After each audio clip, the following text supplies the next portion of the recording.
সে আমাকে বারবার বলে ফোন করো না, আমি তারপরে তাকে ফোন দিই। ইভেন কি আমার ফ্যামিলিও নিষেধ করে তুমি ফোন দিও না, আমি কাউকে না যে লুকিয়ে লুকিয়ে ফোন দিয়ে থাকে। বলে যে তোমার বাচ্চা তো মারা গেছে, তো তুমি এখন পানি পড়া দিয়ে কি করবা। প্রথমে আপনি আপনার নামটা একটু বলবেন? শামীম আরা মুক্তি। শামীম আরা মুক্তি। জি। আচ্ছা, শামীম আরা মুক্তি, আপনি নিশ্চয়ই হ্যালো 8920 শুনে থাকেন। জি। হ্যালো 8920 যেহেতু শুনে থাকেন, তাহলে নিশ্চয়ই আপনি জানেন যে এখানে বেসিক কিছু নিয়ম আছে। গেস্টদের সম্পর্কে আমরা প্রথমে একটু জানিয়ে নেই, হ্যাঁ, বেসিক পরিচয়। যেমন আপনার বয়সটা যদি একটু বলতেন আমাদেরকে। 33। আপনার বয়স এখন 33। আপনি পড়াশোনা কতদূর পর্যন্ত করেছেন? মাস্টার্স কমপ্লিট করেছি। আপনি মাস্টার্স কমপ্লিট করেছেন। আচ্ছা, আপনি পেশাগত জীবনে কি করেছেন বা কি করছেন আমাদেরকে যদি একটু বলতেন। আমি এর আগে একটা চাকরি করতাম, একটা কলেজে লেকচারার হিসেবে ছিলাম, ইসলামী হিস্ট্রি অ্যান্ড কালচারে। বর্তমানে এখন আমি কিছুই করি না। ওকে, প্রিয় শ্রোতা, আজকে যাকে পেয়েছি তিনি একজন শিক্ষক। তিনি একটা কলেজে শিক্ষকতা করতেন, ইসলামিক হিস্ট্রি অ্যান্ড কালচার এই বিষয়টাতে। বর্তমানে তিনি কিছু করছেন না। আমাদের সম্মানিত অতিথির বয়স হচ্ছে 33 বছর এবং তিনি আজকে তার জীবনের গল্প বলতে এসেছেন। আপনি কোথায় থাকেন আমাদেরকে একটু বলবেন? আমি মিরপুর থাকি, আবার দেখা যাচ্ছে শেওড়াপাড়াও থাকি, দুই জায়গা থাকি। আচ্ছা, তার মানে আপনি মিরপুর এরিয়াতেই থাকেন আর কি। ওকে, তাহলে আমরা মোটামুটি জেনে গেলাম আমাদের অতিথি সম্পর্কে। মূল কথা হচ্ছে আজকে আমাদের এখানে জীবনের গল্প বলার জন্য যিনি এসছেন তিনি একজন শিক্ষক এবং কলেজের শিক্ষক। ওকে, আপনি কোথা থেকে শুরু করতে চান? আমার জন্ম থেকে শুরু করতে চাই। জি প্লিজ। এবং আমি আপনাকে রিকোয়েস্ট করবো ম্যাম, যে এখানে যারা আছে তারা সবাই আপনার মতো সাধারণ মানুষ। ইনফ্যাক্ট আপনি তো একজন শিক্ষক, সুতরাং শ্রদ্ধার জায়গা থেকে আপনি অনেক বড় কারো কারো কাছে। আপনি একদম মন খুলে আমাদের কাছে, কেউ কেউ আপনার সন্তান তুল্য, কেউ কেউ আপনার বন্ধু তুল্য, একেবারে মন খুলে বলবেন, কোনো হেজিটেট করবেন না এবং আশা করছি কোনো ভয়ও পাবেন না। বলুন প্লিজ। আসলে দেখা যাচ্ছে আমরা 6 ভাই বোন, 2 ভাই 4 বোন। আচ্ছা। তা আমার প্রথম হচ্ছে মেয়ে সন্তান, তারপরে ছেলে, তারপরে 2টা বোন আমরা আবার। আচ্ছা। পরে আমি যখন আমার মায়ের গর্ভে, তখন আমার দাদি চিন্তা করলো যে আমার মাকে বললো যে তোমার যদি আমার মেয়ে হয় তার নামটা রাখবো মুক্তি। সেই থেকে নাম কিন্তু আমার মুক্তি। আচ্ছা আচ্ছা। তারপরে আমার ছোটবেলায় ছোট ছোট 2-3টা ঘটনা আছে। যেমন আমার বয়স যখন 5-6, তখন আমি একবার বড়ই গাছে বড়ই পাড়তে উঠছি। তখন বড়ই পাড়তে যাই আমি একটা ডাল ভেঙে পড়ে যায়, নিচে ছিল একটা খেজুর গাছ। খেজুর গাছের মাঝখানে পড়ে যায় একদম। তখন আমার শরীরে অনেকগুলা কাটা বিচ্ছিল। ওই কাটাগুলো বের করার জন্য আমাকে উঠানের মাঝখানে শুয়ে রেখে কাটাগুলো আস্তে আস্তে করে বের করা হয়। এটা একটা ঘটনা। আর একটা ছিল, আর একবার আমার ছোট ভাই, আমার যে ইমিডিয়েটলি ছোট ভাই, যে বর্ষার সিজনে ঘাটে নৌকা বাঁধা ছিল, নৌকায় উঠছে আমি উঠছি, ও হঠাৎ পড়ে গেছে। পড়ে গেলে পরে আমি তাকে উঠানোর জন্য আমিও লাফ দিছি নৌকার থেকে। যখন লাফ দিয়ে এখন 2 ভাই বোন মানে কি জড়ায় ধরে আসছি, কেউ কাউকে উঠাইতে পারতেছি না, যেহেতু আমিও সাঁতার জানি না, সে তো জানেই না। পরে এক পর্যায়ে এইভাবে করতে থাকলে 2জনই দেখে মানে পানির নিচে চলে যাচ্ছি। তখন আমার এক চাচাতো ভাই আমাকে উঠায়, 2জনকে উঠায়। তা আমি পানি খাইনি, আমার ছোট ভাই একটু পানি খেয়েছি। আমি যখন ক্লাস 7-এ পড়ি তখন আমার বাবা মারা যায়। আচ্ছা। এভাবে আস্তে আস্তে তো আমার বড় ভাই সংসারের দায়িত্ব গ্রহণ করে। আপনার পজিশন ফ্যামিলিতে কি, মানে আপনাদের ভাই বোনদের মধ্যে আপনার পজিশন কত? আমি 5 নাম্বার। মানে 6 ভাই বোনের মধ্যে আপনি 5 নাম্বার ছিলেন। আপনার ছোট কি ছিল, ভাই আর বোন? ভাই। আচ্ছা। প্রথম আমার বোন, তারপরে ভাই, তারপরে আমরা 3 বোন। আচ্ছা। বোনদের মধ্যে আপনি কি? আমি বোনদের মধ্যে আমি ছোট। আচ্ছা, ঠিক আছে। তারপরে এভাবেই তো আস্তে আস্তে যায় লেখাপড়া, তারপরে বড় হতে থাকি। যা এই লেখাপড়ার ভার, সংসারের ভার কিন্তু আমার বাবা মারা গেলে আমার বড় ভাই গ্রহণ করেন। জি। উনি লেখাপড়া করেন, পাশাপাশি সংসার চালান, আমাদেরও করান। যেহেতু আমাদের জমি জাতি ছিল তো সমস্যা ছিল না। আবার 99 সালে আমার হঠাৎ গলায় একটু সমস্যা দেখা দেয়, গ্ল্যান্ডের সমস্যা। তখন আমার একটা অপারেশন হয়। এখন আমি যখন পাস কোর্স আর কি ডিগ্রি কমপ্লিট করি 2001-এ, তারপর থেকে আমি ঢাকায় চলে আসি। জি। চলে আসা নানা জায়গায় চাকরির চেষ্টা করি, সরকারি চাকরি আমার হয়নি। পরে আমি আমার এক রিলেটিভের অফিসে আমি ম্যানেজার হিসাবে কাজ করি কিছুদিন। তো তখন আমি চিন্তা করি, আমার আম্মা আবার আমাকে বলে যে তুমি ডিগ্রি পাস করলে হবে না, মাস্টার্স কমপ্লিট করতে হবে, যেহেতু আমাদের বংশে আবার মেয়েদের মধ্যে উচ্চশিক্ষা ছিল না। আচ্ছা। আমি সর্বপ্রথম আর কি। তখন আমার মা এটা বলার কারণে আমি শুধু আমার মাকে আশ্বাস করতাম যে আমি লেখাপড়া করব। আবার এ করতে করতে আমি একটা জব করতাম, ওই সুযোগে আমি আবার মাস্টার্সে ভর্তি হয়ে যাই মিরপুর বাংলা কলেজে, ইসলামী হিস্ট্রি অ্যান্ড কালচারে। আচ্ছা। তখন ভর্তি হওয়ার সময় আমার বড় ভাই আমাকে নিয়ে যাওয়ার পরে ওইখান থেকে আমি একটা ছেলের নাম্বার নিয়ে আসি আমার বড় বউয়ের মাধ্যমে। ছেলের নাম্বার আপনি কেন আনতে যাবেন? এটা আনছি এই কারণে যেহেতু কলেজে নিয়মিত যাওয়া হবে না, কলেজের খোঁজ খবরটা নেওয়ার জন্য শুধু। মানে ওই ছেলে যিনি কলেজে পড়েন তার কাছ থেকে আপনি ইনফরমেশন গুলো নিবেন। হ্যাঁ, এবং সেটা আপনি বড় ভাইয়ের মাধ্যমে কালেক্ট করলেন। বড় ভাইয়ের মাধ্যমে কেন করলেন? যেহেতু আমার বড় ভাইকে কলেজে নিয়ে গেছে, আমার বড় ভাইকে বললাম ওই ছেলেটার নাম্বারটা আপনি এনে দেন। ওই ছেলে মানে কি কোন একটা নির্দিষ্ট ছেলে ছিল? ছেলে নির্দিষ্ট না, দেখা যাচ্ছে ছেলেটা একটু চঞ্চল প্রকৃতি ছিল। জানলাম পরে ছেলেটার নাম হাসান। আমি একটু জানতে চাই, ছেলেটার নাম হচ্ছে হাসান, এই ছেলেটার নাম্বারটাই আপনারা নিলেন কেন? বা এই ছেলেটার নাম্বার, এই ছেলেটা কি আলটিমেটলি আপনার ক্লাসে পড়তো? না না, আমি তো বললাম যে আমি 2001-এ ডিগ্রি পাস করার পর কয়েক বছর গ্যাপ দিচ্ছি লেখাপড়াটা। তাহলে ওই ছেলের নাম্বার কেন? 2007-এ যে আমি আবার ভর্তি হয়েছি। আচ্ছা, এই ছেলেটার নাম্বারটা এই জন্য আনছি যে কলেজে খোঁজ খবরটা নেওয়ার জন্য শুধু। যেহেতু আমি একটা জব করি, আমি যেতে পারবো না তো কলেজে। তো ওই ছেলেটাকেই কেন পছন্দ হলো? পছন্দ না, যেহেতু ছেলেটা দেখলাম যে চঞ্চল, খুব বিষয়ে আগ্রহ, তখন আমি মনে করলাম যে ছেলেটা হয়তো অনেক কিছু জানতে পারবে বা স্টুডেন্ট হিসেবে খুব ভালো। ওকে, তার মানে কলেজে একটা আপডেট নেবার জন্য যে কোনো একজনের কাছ থেকে নাম্বার নেওয়া দরকার ছিল, সুতরাং ওইখানে ওই ছেলেটা পড়ে গিয়েছে। ওকে, তারপর ওই ছেলের নাম্বারটা আনার পরে হয়তো মাসে একবার তাকে আমি ফোন দিতাম যে কি খবর ভাই। তখন ও বলতো যে আমাকে আপা বলে ডাকতো, যে আপা আসলে কোনো খবর নেই, কলেজের কোনো খবর টবর এখন পাচ্ছি না আমরা। এভাবে চলতে থাকে। হাসানের কাছ থেকে আবার শামীম নাম করে একটা ছেলে নাম্বারটা কালেক্ট করে আমারটা, মানে আপনার নাম্বারটা শামীম হাসানের কাছ থেকে নিল। হ্যাঁ, তখন হাসান আমাকে আবার ফোন দিয়ে বলে কি যে আপা আপনার নাম্বারটা একজন চাইছে, আমি কি দিতাম নাকি? তখন আমি বললাম যদি সে আমাকে সাজেশন বা অন্য কিছু দিতে পারে, কলেজের অন্য কিছু দিতে পারে, তাহলে আপনি দিতে পারেন, তাছাড়া আমার নাম্বারটা দিবেন না। কারণ সে ভালো আছে, ছাত্র ভালো, আপনি নাম্বারটা দিতে পারেন। তো কিছু আচ্ছা দেন। শামীম একদিন আমাকে ফোন দিল, প্রথমে সালাম দিল, সালাম দেওয়ার পর আমি উত্তর দিলাম।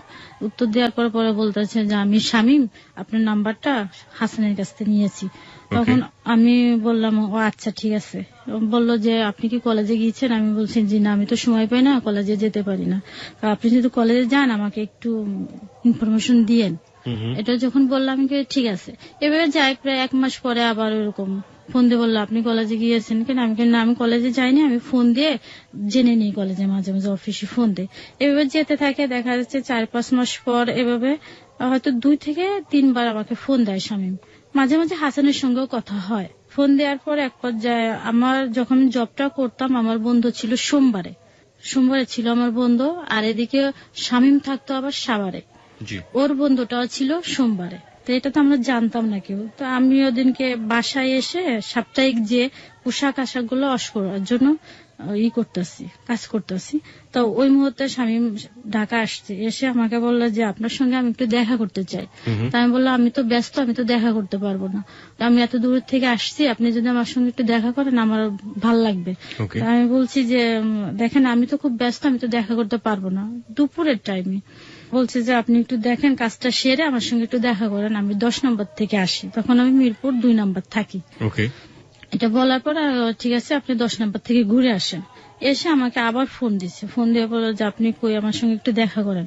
তখন আমি ঠিক আছে, আপনি হার্ট ফাউন্ডেশনের সামনে যে ওএসবি চক্ষু হাসপাতাল আছে ওইখানে আপনি থাকেন, আমি আসছি। তো ওখান থেকে আমি আসি আর কি। এসে আমি ওকে বলি কি যে আপনি আমাকে চিনবেন কি করে, যেহেতু কেউ কাউকে কখনো দেখি নাই আগে। তখন বললাম যে দেখবেন আমি গ্রিন কালারে একটা ড্রেস পরে যাবো, আমি কিন্তু দেখতে অনেকটা কালো। এটা আমি ফান করলাম। করার পরে আমি তার সামনে দিয়ে হেঁটে আসছি, তখন ও আমাকে চিনতে পারেনি। এক পর্যায়ে আমি ওএসবির সামনে এসে আমি ওকে ফোন দিছি। ফোন দেওয়ার পর আস্তে আস্তে ফোনটা রিসিভ না করে আগে আসছে, এসে আমাকে বলতেছে আপনি কি শামীমা? আমি কি জি আমি শামীমা। তখন বললো কি যে আচ্ছা, তা বলতেছে যে ঠিক আছে আপনার সাথে পরিচয় হয়ে ভালো লাগলো। আমি আচ্ছা, তাও এর সুযোগে আবার কলেজের বিষয়গুলো আলাপ করলাম, ও করলো আমিও করলাম। তো এক পর্যায়ে আমাকে বলছে দেখেন আমার না মনটা খুবই খারাপ, আপনি যদি আমার সঙ্গে একটু ঘুরতে যান খুব ভালো লাগবে। তা আমি বলছি দেখেন আমি তো ঘুরতে যেতে পারবো না, আমি এখনো লাঞ্চ করি নাই। এটা যখন বললাম দেখেন আমার মনটা অনেক খারাপ, তো বারবার বলতেছে। তখন আমাকে বললো কি যে চলেন তাহলে আমরা সিনেমা দেখতে যাই। আমি বললাম দেখেন আমি সিনেমা দেখতে যাই হলে। আমি বললাম দেখেন আমি সিনেমা দেখি না হলে যে। এটা বলার পরে ও আমাকে অনেক রিকোয়েস্ট করার পর আমি বলছি ঠিক আছে আপনি এখানে দাঁড়ান, আমি আসছি। এটা বলে বিকল্প একটা মাঠ ছিল তখন, ওই মাঠের ওইখানে দাঁড়িয়ে আছে। আমি বাসায় যেয়ে লাঞ্চ করে পরে আসছি। আসার পর ও দাঁড়ায় আছে, প্রায় ঘন্টা খানিকের মতন দাঁড়ায় আছে। পরে আমাদের বাসায় ছিল কাজের মেয়ে, ও এটা জেনে আমার সঙ্গে সঙ্গে এসে দেখে গেছে যে ছেলেটা দাঁড়ায় আছে, আমি দেখে আসি। পরে এক পর্যায়ে আমরা ঘুরতে গেলাম। প্রথমেই ঘুরতে যাই, বেরিবাদে যাই। বেরিবাদে যে ওখানে আমরা তামান্না গার্ডেনে যাই, ওখানে আমি একটু থামাচ্ছি। সেটা হচ্ছে যে এই যে ছেলেটা শামীম, যাকে আপনি চিনেন না, জানেন না, শোনেন না, প্রথম দেখা, তার সঙ্গে আপনি বেরিবাদে ঘুরতে যাচ্ছেন বা অন্য কোথাও ঘুরতে যাচ্ছেন, ফোনে যে আপনাদের কথোপকথন গুলো হতো বা আপনাদের যে কথা হতো, তার মধ্যে কি এক ধরনের হার্ট রিলেশন? কিচ্ছু না। না, ফোনে তেমন একটু কথাই হতো না। কলেজে জাস্ট একটু জিজ্ঞেস করতো, আমি একটু জিজ্ঞেস করি, এইটুকুনি। তো এটা এই জন্য গেছি যেহেতু আমাকে অনেক রিকোয়েস্ট করছে। আচ্ছা, রিকোয়েস্ট করার পর যেখানে আমার মনটা খুব খারাপ, আমাকে যদি একটু যান আমার মনটা ভাল লাগবে, এটা বলার পরে এই কারণে গেছি। আমার মনে তখন কোনো ধরনের ছিল না। বেরিবাদ তো আসলে মিরপুর থেকে খুব বেশি দূরে না, কাছাকাছি। তো ওইখানে যাই, যেমন আমরা তামান্না গার্ডেনে যাই, ওখানে যেয়ে বসে আমরা এগুলো এনে খাই।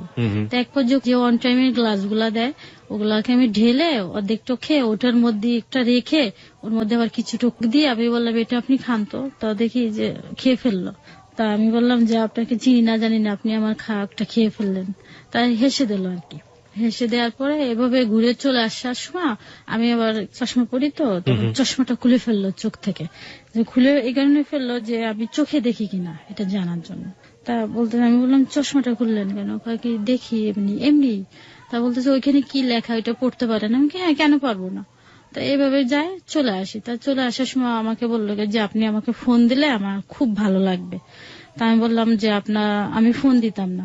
আমি একটু আবারও থামাচ্ছি আপনাকে। সেটা হচ্ছে যে এই যে ছেলেটা, তাকে আপনি হার্টলি ফিল করেন না, এক ধরনের সাধারণ সম্পর্ক, আপনাকে হেল্প করে বলেই আপনি তার সঙ্গে যোগাযোগ রাখেন। তো সেই ছেলেটা আপনাকে একটা জায়গায় নিয়ে গেল, আপনি গেলেন, ভালো কথা, এবং সে আপনার চশমায় হাত দিয়ে খুলে দিচ্ছে। এই যে ব্যাপারগুলো, এগুলোতে আপনি তো এক ধরনের লাইও দিচ্ছেন, তাহলে আপনি তাকে সুযোগ দিচ্ছেন, এবং এই সুযোগ দেওয়ার ব্যাপারে কি আসলে মন থেকে কোনো ব্যাপার কাজ করছিল যে একটু ভালো লাগা বা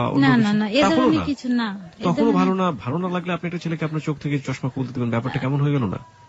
এ ধরনের কিছু আমি চিন্তা ভাবনা করিনি।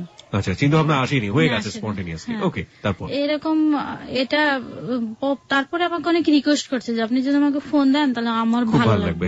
তা আমি বলছি, অনেক রিকোয়েস্ট করে আমি বলছি দেখেন আপনার নাম্বারকে আমি ফোন দিতাম না, আর আমার সময় নেই ফোন দেওয়ার।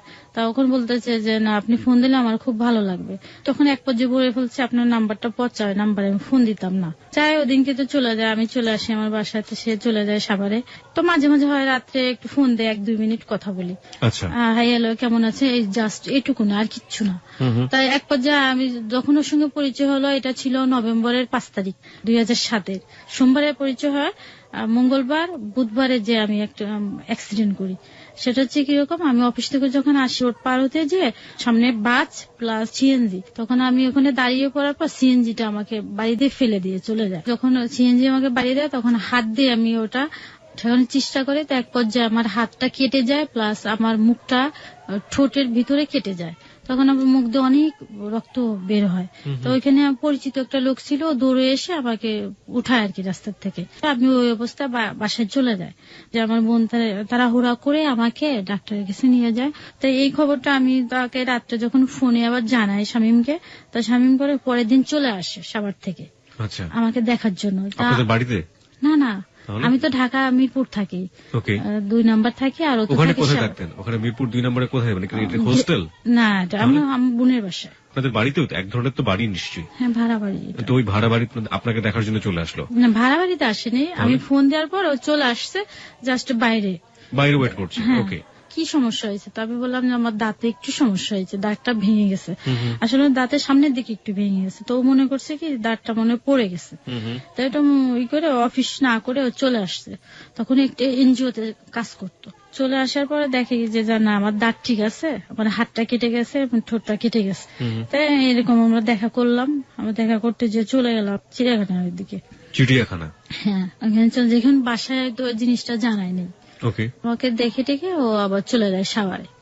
মাঝে মাঝে আলাপ হয়, ও আসে, হয়তো সপ্তাহে 1 দিন আসে সাভার থেকে। আসলে আমরা চলে যায় সংসদ ভবনে চলে বসে গল্প করি, আবার চলে আসি। মানে ওর সাথে আপনার ঘুরতে ভালো লাগছে, তাই তো? না, ওই যে আমাকে প্রায় বলতো যে আমার মনটা খুবই খারাপ। না, একটা কথা হচ্ছে, একজন মানুষের মন খারাপ হতেই পারে, তার সাথে আপনার না আছে ফ্রেন্ডশিপ, না আছে কোনো কিছু, সে শুধুমাত্র আপনাকে হেল্প করে এবং সেজন্যই আপনি তার সাথে ঘুরে বেড়াবেন, ব্যাপারটা তো এরকম না। নিশ্চয়ই কোনো না কোনো ব্যাপার ছিল। হেল্প সে আমাকে তো করেনি এখন পর্যন্ত হেল্পই করেনি। হেল্প করেনি এরকম একটা ছেলের সঙ্গে আপনি ঘুরে বেড়াবেন, ব্যাপারটা কেমন একটু হয়ে যায় না? আমরা নিশ্চয়ই মনের দিক থেকে কোনো না কোনো সাপোর্ট ছিল, আস্তে এক ধরনের ভালো লাগা তৈরি হচ্ছে, আমি সেটাই বলতে যাচ্ছি। ওকে, এরকম তা ঘুরতে যায় যে যতবার সে আসে আমার সঙ্গে দেখা করতে, চলে যাওয়ার সময় আমি তাকে একটা জুস কিনে দেই। জুস কিনে দেয়, ও আস্তে চলে যায় খেতে খেতে পারবে। আমি আমার বাসায় চলে আসি। জুস খেতে খেতে বাসায় যাও বাবু, এরকম একটা ব্যাপার? না, আসলে আমি তো মাঠের কাছে চলে আসি, আমি ওইখান থেকে কিনে দিলাম, মাঠ দিয়ে খেতে খেতে চলে যায়। আচ্ছা, তখন তো মাঠ ছিল, এখন না এটাই মাঠ নেই। তো এক পর্যায়ে পর আমাকে প্রপোজ করে। দাঁড়ান, জুসের পরে খুব দ্রুত গতিতে প্রপোজ চলে আসছে। প্রপোজ কি কবে নাগাদ করলো, কিভাবে? এটা তো ডেটটা আমার মনে নেই, দেখা যায় এইভাবে তো 2-1 মাস চলে গেছে আমাদের ঘোরাফেরাতে। হ্যাঁ, প্রপোজ করলে পরে আমি তখন বলে কে দেখেন আমার এখন এগুলো না, এরপরে 2-3 সপ্তাহ যাওয়ার পর আমাকে খুব রিকোয়েস্ট করে তুমি বলার জন্য। আমি তাকে কখনো তুমি বলতে রাজি না। তখন বললে দেখেন তুমি বলে না, আপনি কথা বললে আমার ভালো লাগবে না। তখন আপনি বললো না, রাগ করে একটু দেখো যে রাগ করলে পরে আমি আস্তে আস্তে 1 মাস পর তুমি বলা আরম্ভ করি। এইভাবেই চলতে থাকে। তো এক পর্যায়ে একটু দুজনের মধ্যে সম্পর্ক সৃষ্টি হয়ে যায়। তখন আমি বললাম যে দেখেন আমার এই ধরনের প্রেম করার বয়স নেই, যদি করতে হয় আমি সরাসরি বিয়ে করবো। তখন আপনার বয়স কত ছিল? 25-26 হবে। 25-26 প্রেম করার বয়স থাকে না। এটা আপনার বিলিভের জায়গা থেকে আপনার মতো করে আপনি বলেছেন। ওকে, তারপর? না, এটা আমি আবার কেন বললাম, আমার চিন্তাধারা ছিল আমি কখনো জীবনে বিয়ে করব না। আপনি বিয়ে করবেন না? হ্যাঁ, এটা চিন্তাধারা ছিল। তখন আমার বড় ভাই প্লাস আমার মা খুব আমাকে চাপ সৃষ্টি করে। আপনার বড় বোনদের কত বছর বয়সে বিয়ে হয়েছে? ওনাদের 12 বছর বয়সে বিয়ে গেছে। 12 বছর বয়সে বিয়ে হয়ে গেছে? হ্যাঁ। তারপরে আপনি 25 বছর পর্যন্ত ফাইট করে আছেন যে না আমি বিয়ে করব না? এটা আমি চিন্তাধারা ছিল, অনেক প্রপোজ আসতো, আমার ভাইকে আমি না করে দিতাম। আচ্ছা। স্বামীর সঙ্গে আবার পরিচয় হয়ে যায়। তখন আমি চিন্তা করলাম যে ছেলেটা হয়তো খুবই ভালো কথাবার্তা, খুব ভালো, নরম, একদম আস্তে আস্তে কথা বলে ভালো। তখন এটা বলার পর তো বললো যে ঠিক আছে, ও এক পর্যায়ে রাজি, প্রেম করতে হবে না, আমি বিয়ে করব। হ্যাঁ, এটা বলার পরে তখন আমি বললাম ঠিক আছে, তো আমার ভাইয়ের সঙ্গে দেখা করার জন্য তো আমাকে একটা ছবি দিল, ওর ছবি দেওয়ার পর আমি আমার ফ্যামিলিকে দেখাইলাম। তো দেখানোর পর আমার মা বলল যে এত দূরে একটা ছেলে, তোমার ভাই রাজি হবে না, যেহেতু আমার গার্জিয়ান তোমার বড় ভাই। তখন আমার ভাবিকে বললে আমার ভাবির ছবিটা নিয়ে আমার ভাইকে দেখালে এবার আমার ভাই ছবিটা না দেখে ফেলে দেয়। ভাবি অনেক বুঝাইলো ভাইকে, কিন্তু ভাই রাজি না, যত দূরে আমি দিব না, আর দরকার কি আছে। আমি ভাবিকে বললাম যে ভাবি, আমি আজ যাই করি আপনাদের মুখে কখনো আমি চুনকালি দিব না। এটা আমি বললাম, আমার আম্মাকে বললাম যে তোমরা আমাকে বিয়ের জন্য চাপ সৃষ্টি করো না। এইটা নিয়ে আর কোনো কথাবার্তা হয় না, এভাবেই থাকে। তা আমি এদিকে আবার আমার মেজো দুলাভাই একটা ছেলে ঠিক করে আমার জন্য। ছেলে ঠিক করলে ছেলেটা আমাকে দেখো, ঈদে বাড়ি যায় তখন ছেলেটা আমাকে দেখে। আমার ভাই আবার এইখানে রাজি, যেহেতু আমাদের এলাকার ছেলে ভালো হবে এটা জানে। তখন আমি বললাম যে প্রসঙ্গে আমার সঙ্গে কোনো কথা বললেন না। আচ্ছা, আমি একটু অল্প মাঝখানে আপনাকে থামাচ্ছি। সেটা হচ্ছে আপনাদের এলাকাটা আসলে কোথায়, গ্রামের বাড়িটা কোথায়? আমাদের গ্রামের বাড়ি গোপালগঞ্জ। আঞ্চলিকতা একটু টান আছে আপনার ভাষার মধ্যে, শুনতে ভালোই লাগছে। যেমন গ্রামকে গিরাম, হ্যাঁ, এই গ্রামই বলে তো না? আমাদের আসলে ওদিকে গ্রামই বলে। ভালো লাগছে শুনতে এবং সত্যি ভালো লাগছে। হ্যাঁ, তারপর আমার কথার মধ্যে সিলেট প্লাস আমাদের এলাকার দুইটাই টান চলে আসে। সিলেট, যেমন সিলেটকে আপনারা সকে আপনারা চ বলছেন, সমস্যা ঠিক বলবো না, এটা যদি আঞ্চলিক হয়ে থাকে তাহলে ইটস ওকে, ভেরি নাইস। দুইটাই টান চলে আসে আমার কথা। সিলেট কেন চলে আসে? কারণ সিলেটও বোধহয় আপনার জীবনের সাথে জড়িয়ে আছে না? হ্যাঁ, পরবর্তী জীবনে আমার সিলেটে। আচ্ছা, তাহলে এই জন্য সিলেটের একটু টানও চলে আসছে। ঠিক আছে, হ্যাঁ, তারপর? তো ওই ছেলেটা যখন দেখে, আমার দুলাভাই যেটা ঠিক করে, তা আমার ভাই ছিল এটার জন্য রাজি আর কি। এই জন্য ওর ছবিটা দেখেনি কখনো। না দেখলে পরে তা আমার কাছে বলে যে ওই ছেলেটা তোকে দেখছে, পছন্দ করে, তারা তো আমাদের খুব ধরছে। তো এটা বললে পরে আমি বলছি যে আপনি এ প্রসঙ্গে আমার সঙ্গে কোনো আলাপ করেন না। আমার ভাইকে বললাম, আমার ভাই একদিন ফোন দিল, এটা আমি বললাম। বলার পরে এটা আবার শামীমকে আমি জানাই যে এই ঘটনা আমাদের ফ্যামিলি থেকে চলছে। তখন ও বললো কি যে তুমি যদি আমার সাথে বেইমানি করো ফল কিন্তু ভালো হবে না, এটা আমাকে শামীম বলল। বলার পরে তা আমি তো আমার সিদ্ধান্ত অটুট, একদম আমার সিদ্ধান্ত থেকে আমি নড়চড় না। পরে এক পর্যায়ে আমি আমার ভাই 1-1.5 মাস পর আমাকে ডেকে বাসায় ডেকে বলছে কি যে ছেলেটাকে আমার সঙ্গে দেখা করতে বলিস। তখন শামীমকে আমি জিনিসটা জানাই, জানানোর পরে শামীম ভয় পায় প্রথমে যে তোমার ভাইয়ের সঙ্গে সামনে আমি যেতাম না, কি জিজ্ঞাসা করবে কি বলবো, আমি যেতাম না। বলেন আমি ঠিক আছে যেও, আমি সঙ্গে যাব। তখন আমার ভাইয়ের সঙ্গে দেখা করতে আসে, মিরপুরে আসে সাভার থেকে, বাসায় আমি নিয়ে যাই, কিন্তু আমি রুমে যাই না। আমার ভাইয়ের সঙ্গে কথাবার্তা হয়, আমার ভাইয়ের সঙ্গে এক পর্যায়ে কথাবার্তা কি হয় ওইটা আমি তখন জানতে পারি না, কিন্তু পরে তার কাছ থেকে আমি জেনে নিই। ও বললো কি যে ঠিক আছে, আমি ভাইয়ের সঙ্গে আলাপ করছি, ভাইয়া বলছে এদের একজন গার্জিয়ান আনতে, স্বামীদের পক্ষ থেকে। আমি আবার জিজ্ঞাসা করলাম যে কাকে আনতা? বলছে যে আমার ছোট বোনের স্বামী, যদিও সে সম্পর্কে ছোট কিন্তু বয়সের দিকে বড়, তাকে আমি নিয়ে আসবো। ভাইয়াকে কথা দিছি সে 1 মাস পর আমার সঙ্গে আসবে, এসে দেখা করবে। তো এভাবে যেতে থাকে। তার মাঝখানে আবার আমার বড় আপা শামীমকে দেখতে চায়, বলে কি যে তুই একদিন বাসায় নিয়ে আসিস। তখন আমি বাসায় নিয়ে যাই, নিয়ে যাওয়ার পর আমার আপা ওকে রান্না টান্না করে খাওয়ায়, পরে চলে যায়। 1 মাস পরে ওর ভগ্নিপতিকে নিয়ে আসে। নিয়ে আসার পর আমার ভাইয়ের সঙ্গে কথা হয়, কথা হওয়ার এক পর্যায়ে ওর আব্বার সঙ্গে আলাপ করে বিয়ের ডেটটা ঠিক করে রাখে। ছেলে কি করতো? এনজিওতে চাকরি করতো। সবার একটা। আপনি প্রফেশনাল টিচার ছিলেন? না, তখন আমি টিচার না, তখন আমি ঢাকায় একটা আমার এক আত্মীয় মানে অফিসে বসে কাজ করতাম। এটা ছিল একটা ছাপাখানা। তারপরে বিয়েটা ঠিক করে রেখে দেয়। পরে আমি জানতে পারি যে বিয়ে কত ঠিক করলো কোন তারিখে, তো বললো যে এটা 16 এপ্রিল। তাই আমি বললাম তুমি 16 এপ্রিল না দিয়ে যদি 14 এপ্রিল দিতা তাহলে ভালো হতো। বললো কেন? ওই দিনকে পয়লা বৈশাখ ছিল, পয়লা বৈশাখে একটা দেশে একটা ভালো অনুষ্ঠান হয়, যেহেতু পয়লা বৈশাখ পালন করে আমাদের বিয়ের অনুষ্ঠানটা ওইভাবে আমরা পালন করতে পারতাম। তাই বলছে না 1-2 দিনের জন্য কি সমস্যা হবে। তা ঠিক আছে, এইভাবে 1 মাস বিয়ে ঠিক হয়ে থাকে। এভাবে ও সাভার থেকে ঢাকায় চলে আসে। ও একটা গার্মেন্টসের স্টোরের দায়িত্ব গ্রহণ করে। ওইখানে 1 নম্বর একটা বাসা নেয়। তখন বাসা নিলে তো এখন ওর সংসারে আসবাবপত্র বলতে কিচ্ছুই ছিল না, যেহেতু ব্যাচেলার ছিল। একটা বিছনা, একটা বালিশ, এগুলাই ছিল। তখন আমি বাসার থেকে কিছু যা যা লাগে আর কি রান্না বান্নার কাজে, হাঁড়ি পাতিল এগুলা বাসার থেকে দিয়ে দিই। যেহেতু বিয়ে ঠিক হয়ে রয়েছে আমি মাঝে যেতাম, হয়তো 1 সপ্তাহ পর একদিন যেয়ে একটু রান্না করে দিয়ে আসতাম। আবার কখনো বাসার থেকে একটু তরকারি দিয়ে আসতাম। মানে বিয়ে ঠিক হয়েছে এবং আপনাদের মধ্যে সম্পর্কটা একটু গভীর হচ্ছে ধীরে ধীরে। তা আমি রান্না করে দিয়ে আসতাম, যেহেতু ছেলে মানুষ রান্না করতে পারে না। আপনি ওর বাসায় যেতেন? হ্যাঁ, এখানে এটা ছিল কোয়ার্টার বাসা, ফ্যামিলি বাসা নিয়ে থাকতো। ও কি ফ্যামিলি বাসায় থাকতো? না, ও একটা রুম নিয়ে থাকতো। বাসাটা ছিল কোয়ার্টার, এখন অন্যরা ফ্যামিলি বাসা আর কি। ও কি সাবলেটে থাকতো? ও সাবলেট না, একটা রুম নিয়ে থাকতো, যে ওইখানে আমরা বিয়ের পরে উঠবো। এবং এই বাসাতে আপনি ও একা থাকা অবস্থায় যেতেন বিয়ের আগেই? মাঝে মাঝে হয়তো সপ্তাহে যে একদিন রান্না করে দিয়ে আসতাম। এভাবে যায়, তার এক পর্যায়ে চলে আসে 16 এপ্রিল। এর আগে ওর আম্মার সঙ্গে আমি ফোনে কথা বলি, ওর ছোট ভাইয়ের সঙ্গে কথা বলি, ওর বোনের সঙ্গে কথা বলি, ফোনে কথা বলি। তা ওর আম্মা আমাকে জিজ্ঞেস করে যে তুমি কি কোরআন শরীফ পড়তে পারো? এটা জিজ্ঞেস করলে আমি কি হ্যাঁ পারি। আমি তাই এটা জিজ্ঞেস করা এইভাবে আমি সবার সঙ্গে টুকটাক কথা বলছি, কিন্তু ওর আব্বার সঙ্গে কখনো আমি কথা বলিনি। মানে আপনার হবু শ্বশুর? হ্যাঁ, ওনার সঙ্গে কথা বলিনি। এক পর্যায়ে বিয়ের আগে দেখা যাচ্ছে ওর ছোট বোন আমাকে ফোন দিয়ে জিজ্ঞেস করে যে তোমার পায়ের মাপ কত।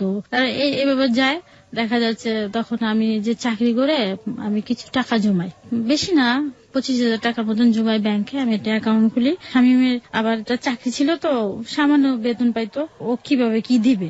আমি বললাম যে বিয়ের আগে আমি ওকে একটা পাঞ্জাবি গিফট করলাম। পাঞ্জাবি ওড়না সহ গিফট করলাম বিয়ের আগে, যে তুমি এটা বিয়ের সময় পরে আসবে। আর আমি গোপনে 5,000 টাকা ব্যাংক থেকে তুলে আমার আপাকে বলি কি যে এটা শামীম টাকাটা দিছে, আমার হাতের মাপ দিয়ে একটা আংটি বানাতে বলছে, কিন্তু টাকাটা দিছি আমি। এটা দেওয়ার পর আমি আমার আপা যে জুয়েলারি দোকান থেকে একটা আংটি নিয়ে আসি। আচ্ছা, এখানে শামীমের কি একেবারেই সামর্থ্য ছিল না এই জিনিসগুলো এফোর্ড করার মতো? না, ও তো চাকরি করতো, 4-5 হাজার টাকা স্যালারি পেত মাত্র। আর আপনি তখন কত পেতেন? তখন আমি পেতাম, আমি চাকরি পেয়ে আমার টাকা আমার খরচ হইতো না, কারণ আমি প্রতিদিন আমি ভাইয়ের কাছ থেকে টাকা নিতাম। এবং যা পেতেন আপনি মোটামুটি সেভিংস করতেন? হ্যাঁ, এইটাই করতাম। মানে শামীমদের বাড়ি ছিল আবার ছাতক, সুনামগঞ্জ ডিস্ট্রিক্ট। এটা তো ওইখান থেকে যেহেতু সব লোকজন আসবে, তা এখানে আমার ভাই আমাকে জিজ্ঞেস করছে ওরা কতজন আসবে, তা আমি শামীমকে জিজ্ঞেস করছি তোমরা কতজন আসবা, তা বলছে 5-7 জন আসবে। আমি কি কেন, বলছে যে কাবিন দেওয়া হবে আমাদের, যে 5-7 জন আসবে। আমার ভাই আবার 100 জনের অ্যারেঞ্জমেন্ট করছে, যেহেতু ঢাকায় আত্মীয় স্বজন আমাদের অনেক। ও এক পর্যায়ে আসছে, চাচা, তারপর ওর আব্বা, ফুফা, এভাবে কয়েকজন আসছে, ওর 2 ভগ্নিপতি আসছে, ভগ্নিপতির বন্ধুরা, সব মিলে প্রায় 10-12 জনের মতন আসছে। দুপুরে এসে ওর ছোট ভাই আসছে আমাদের বাসায়, এসে একটা শাড়ি দিয়ে গেছে, শুধু একটা শাড়ি। তার শাড়ি দিয়ে গেলে আমি আবার ওই আংটিটা ওর হাতে দিয়ে দিছি, যে এটা দিয়ে তোমার ভাইয়ের কাছে দিয়ে দিও, মানে ও আসার সময় যেন এটা সাথে করে নিয়ে আসে। হ্যাঁ, পরে ওর ভাইয়ের কাছে দিয়ে দিল, আবার নিয়ে ওর আব্বাকে দিয়ে দিস, যাতে এটা দেখে আমার শ্বশুর দেখে যাতে আমাকে পড়াইতে পারে। তাই এক পর্যায়ে ওরা সন্ধ্যার সময় সবাই আসছে, আসার পরে রাত্রে এটা আমাদের কাবিন হয়ে গেছে। কত টাকা দেনমোহর রেখে কাবিন হলো? বেশি না, সামান্য 2 লক্ষ টাকা। 2 লক্ষ টাকা? হ্যাঁ। কত সালে? এটা হচ্ছে 2008-এর 16 এপ্রিল। 2 লক্ষ টাকাকে আপনি সামান্য বলছেন, এটা খুবই ইম্পর্টেন্ট একটা বিষয়। আপনার এক্সপেকটেশন কত ছিল, কত হলে ঠিক হতো? বর্তমানে আপনি ওই সময় বলেন, আপনি ওই সময় কি এক্সপেক্ট করেছিলেন?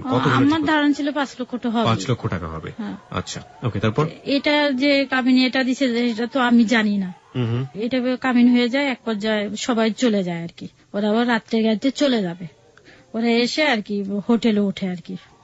পরে রাত্রে সবাই আবার চলে যাবে, তো মুহূর্তে স্বামীও চলে যেতে চায়। তখন আমাদের বাসা ছিল 5 তলায়, চলে যেতে চাওয়ার সময় আমার ভাই ওকে রেখে দেয়, যে আজকের দিনে তোমার যেতে হবে না। তাই ওইভাবে থাকে, তাই আমাদের তো বিয়ে হয়ে যায়, ওইভাবে থাকে। পরের দিনকে আমরা 2জনে কলেজে যাই। কলেজে যাই, এই কারণে আমাদের পরীক্ষার ডেট পড়ে গেছে, এটা জেনে আমরা অ্যাডমিট কার্ড আনার জন্য কলেজে যাই। আপনি এবং শামীম? হ্যাঁ, 2জনে কলেজে যাই। পরে ওদিনকে বলে যে তুমি বাসায় চলে আসো। তা বাসায় যে চলে যাবো, আমাদের আসলে কিছুই নেই। তা আমি করলাম কি, আমার আপার সঙ্গে নিয়ে আমি একটা জাজিম, তারপরে টুকিটাকি জিনিসগুলো কিনলাম, সংসারে যেগুলো লাগবে টুকিটাকি কিনে, ওটা আমার আপা প্লাস আমার ভাগ্নি এগুলা নিয়ে আমরা বাসায় যে ওইখানে বাসায় চলে গেলাম। পরের দিনকে আবার বাসার থেকে একটা টিভি দিল আমাকে, টিভিটা নিতে আসলাম। এটা স্বামী প্লাস আমি 2জনে আসি, এসে এটা নিয়ে গেলাম। তা আমার বিয়ে হলো 16 তারিখে, আর আমার পরীক্ষা হচ্ছে 20 তারিখে। তখন আমরা 2জন যাই পরীক্ষা দিতে। আমি পরীক্ষাটা ঠিক মতন দিই, কিন্তু ও 2টা পরীক্ষা দিয়ে আর দেয় না। তো একবার যে আমাদের এইভাবে সংসার চলতে থাকে, প্রায় 1-1.5 মাস পর আমার শ্বশুর বাড়ির থেকে লোক আসে। কে কে আসে, এটা হচ্ছে ওর চাচাতো বোন, চাচাতো ভাই, ওর নিজের ভাই, নিজের বোন, আর ছোট বোনের আবার একটা বাচ্চা, তাকে নিয়ে আসে। ওর ছোট বোন আবার ওকে ফোন দিয়ে বলে যে তোমার জন্য না একটা ড্রেস বানিয়ে নিয়ে আসতেছে। তো ও শুধুমাত্র বিয়েতে আমাকে একটা শুধু শাড়ি দিছে, আর কিচ্ছুই দেয়নি। তো এক পর্যায়ে আমার নোটটা আসলে ওরা থাকে, আমি রান্না বান্না করে আয়োজন করে ওদের আপ্যায়ন করে, এদিকে বলতেছে যে ভাবি তোমার জন্য একটা জামা নিয়ে আসছি। আমি বলছি, জামাটা আমাকে দেখায়। তা জামাটা ছিল এরকম, যে আগের দিনে যে শাড়িগুলা ছিল না, ওই যে কাতান শাড়িটা কেটে একটা জামা, শুধু একটা কামিজ বানিয়ে নিয়ে আসছে আমার জন্য। এখানে নাই সালোয়ার নাই ওড়না, কোনোটাই নেই, তো শুধু শাড়ি কেটে নিয়ে আসছে। এটা আমাদের পরার অভ্যাস আসলে নেই কখনো। তা আমি শুধু বললাম কি যে তুমি কষ্ট করে এটা আনছো কেন, আসলে তো আমি সামনে এবং পিছনে গলাটা পরি না কখনো, এটা শুধু বললাম। আমি সব পরি পিছনের দিক দিয়ে একটু উঠাইয়ে, কলার থাকে বা এমনি উঠাই দিয়ে পরি, আমি পিছনে করে গলা ব্যবহার করি না। তাই আমি এতভাবে বলিনি, আমি শুধু বলছি তুমি কষ্ট করে আনছো কেন, আমি তো আসলে পিছনে গলাটা পরি না, শাড়ি কেটে আনছি, এটাও আমি তাকে বলি নাই। না বললে পরে পর্যন্ত ও চলে যাওয়ার পর ওর ভাইকে ফোন দিচ্ছে, ফোন দিয়ে বলতেছে যে যেরকম মনে করছিলাম ভাবি হয়তো সেরকম না। এটা যখন বলছে তখন আমার স্বামী তখন আমার সঙ্গে এই নিয়ে কথা কাটাকাটি করছে। আপনার সঙ্গে পারিবারিক ভাবে বিরোধের প্রথম পর্বে আমরা রয়েছে, এটা হচ্ছে একেবারে ননদের কথা শুনে। হ্যাঁ, জিনিসটা কিন্তু আমি রেখে দিছি। তারপরে তুমি কেন এই কথাটা বললা, ও তো খুব মাইন্ডে নিচ্ছে। আমি তো তাকে কিছু হাট করার মতন কিছুই বলি নাই, আমি তো শুধু জাস্ট এটা বলছি। তা আমি বলছি যে দরকার কি ছিল ছোট মানুষ আনার জন্য, আমার জন্য একটা গোলাপ ফুল নিয়ে আসতো আমার জন্য, এটা বলছি। এটা বলার পর এক পর্যায়ে আবার একটা থাপ্পড় মারে আর কি মুখে, প্রথম এটা বিয়ের 1-1.5 মাস পরে আমার প্রথমে একটা থাপ্পড় মারে, নিজের বোনের কথা শুনে। হ্যাঁ, তারপর মারলে পরে তা জিনিসটা আমার খুব খারাপ লাগে, কান্নাকাটি করি। কান্নাকাটি করার পর বলি যে দেখো আমাদের কিন্তু শাড়ি কেটে জামা পরার অভ্যাসটা নেই কখনো। কারণ আমি কখনো কোনো অভাবে মানুষ হইনি, এটা শুধু আমি তাকে বললাম। এভাবে যেতে থাকে। আমার বিয়ের 21 দিন পরে আমার শ্বশুর মারা যায়। শ্বশুরের আবার বুকে পেইন ছিল প্রচন্ড। আমার শ্বশুর মারা যায়। মারা যাওয়ার পরে ফোন আসলো এখান থেকে, তখন আমরা যাই আর যাই। যাওয়ার পরে উনি যখন মারা যান তখন আমাকে প্রথমেই নিয়ে যায় শ্বশুর বাড়ি। ওইটা আমাকে উঠাই দেওয়ার কথা ছিল, আর উঠানো হয়নি। পরে প্রথম আমাকে শ্বশুর বাড়ি নিয়ে যায়, তখন তো আমার শ্বশুর মারা গেছেন আর কি। সে অবস্থা আমি যাই। তো ওইখানের ভাষাটার সাথে আসলে আমি বুঝি না, ওটা ভাষা একটু অন্যরকম ছিল। যেরকম অনেকে একে মরা বাড়ি আর দ্বিতীয়ত নতুন বউ, ওরা অনেক লোকজন আসে দেখতে আমাকে। দেখলে কেউ এসে কোনে জি কোনে বউ বলে, তা আমি বলি কি বলে এটা, আমি কখনো এ ধরনের ভাষা শুনি নাই। আসলে আমি খুব চুপ করে বসে থাকি, যেহেতু আমি কথা বুঝি না, কিছু বুঝি না। আর যেহেতু একটা নতুন পরিবেশে আসছে আমি বুঝি না, চুপচাপ করে থাকি। এবার যাই। পরে আমরা 7 দিন পরে চলে আসি। তখন আবার আমরা একসঙ্গে একটা জব করতাম। এটা ছিল সেনা শপিং মল। ও ওখানে জব করতো, আমিও করতাম। ও ছিল পজে, আমি ছিলাম শাড়ির সেকশনে।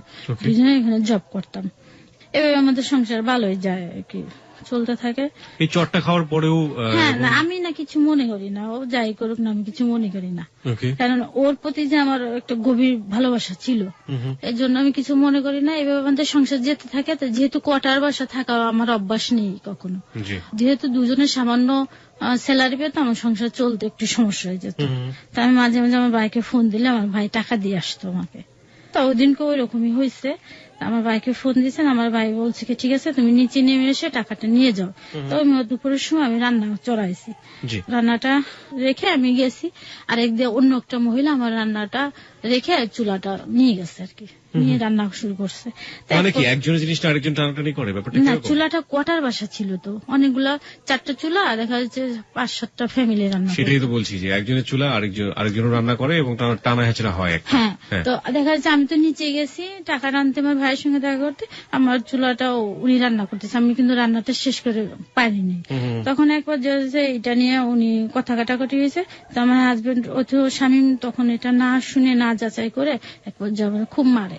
আপনার হাজবেন্ড মারে? কাকে? আমাকে। যে কেন তুমি কথা বলতে গেলা এই চুলার ব্যাপারগুলো নিয়ে? হ্যাঁ, ও বললো ওর কথা হচ্ছে তুমি কেন কথা বলতে গেলা, সে যাই করুক তুমি কেন কথা বলতে গেল। তা বললো আমার রান্নাটা যেহেতু আমি রান্না করতেছি সে কেন এই করে রাখবে। ওর কথা হচ্ছে তুমি কেন কথা বলতে গেলা তাদের সঙ্গে, এটা হচ্ছে আমার অপরাধ।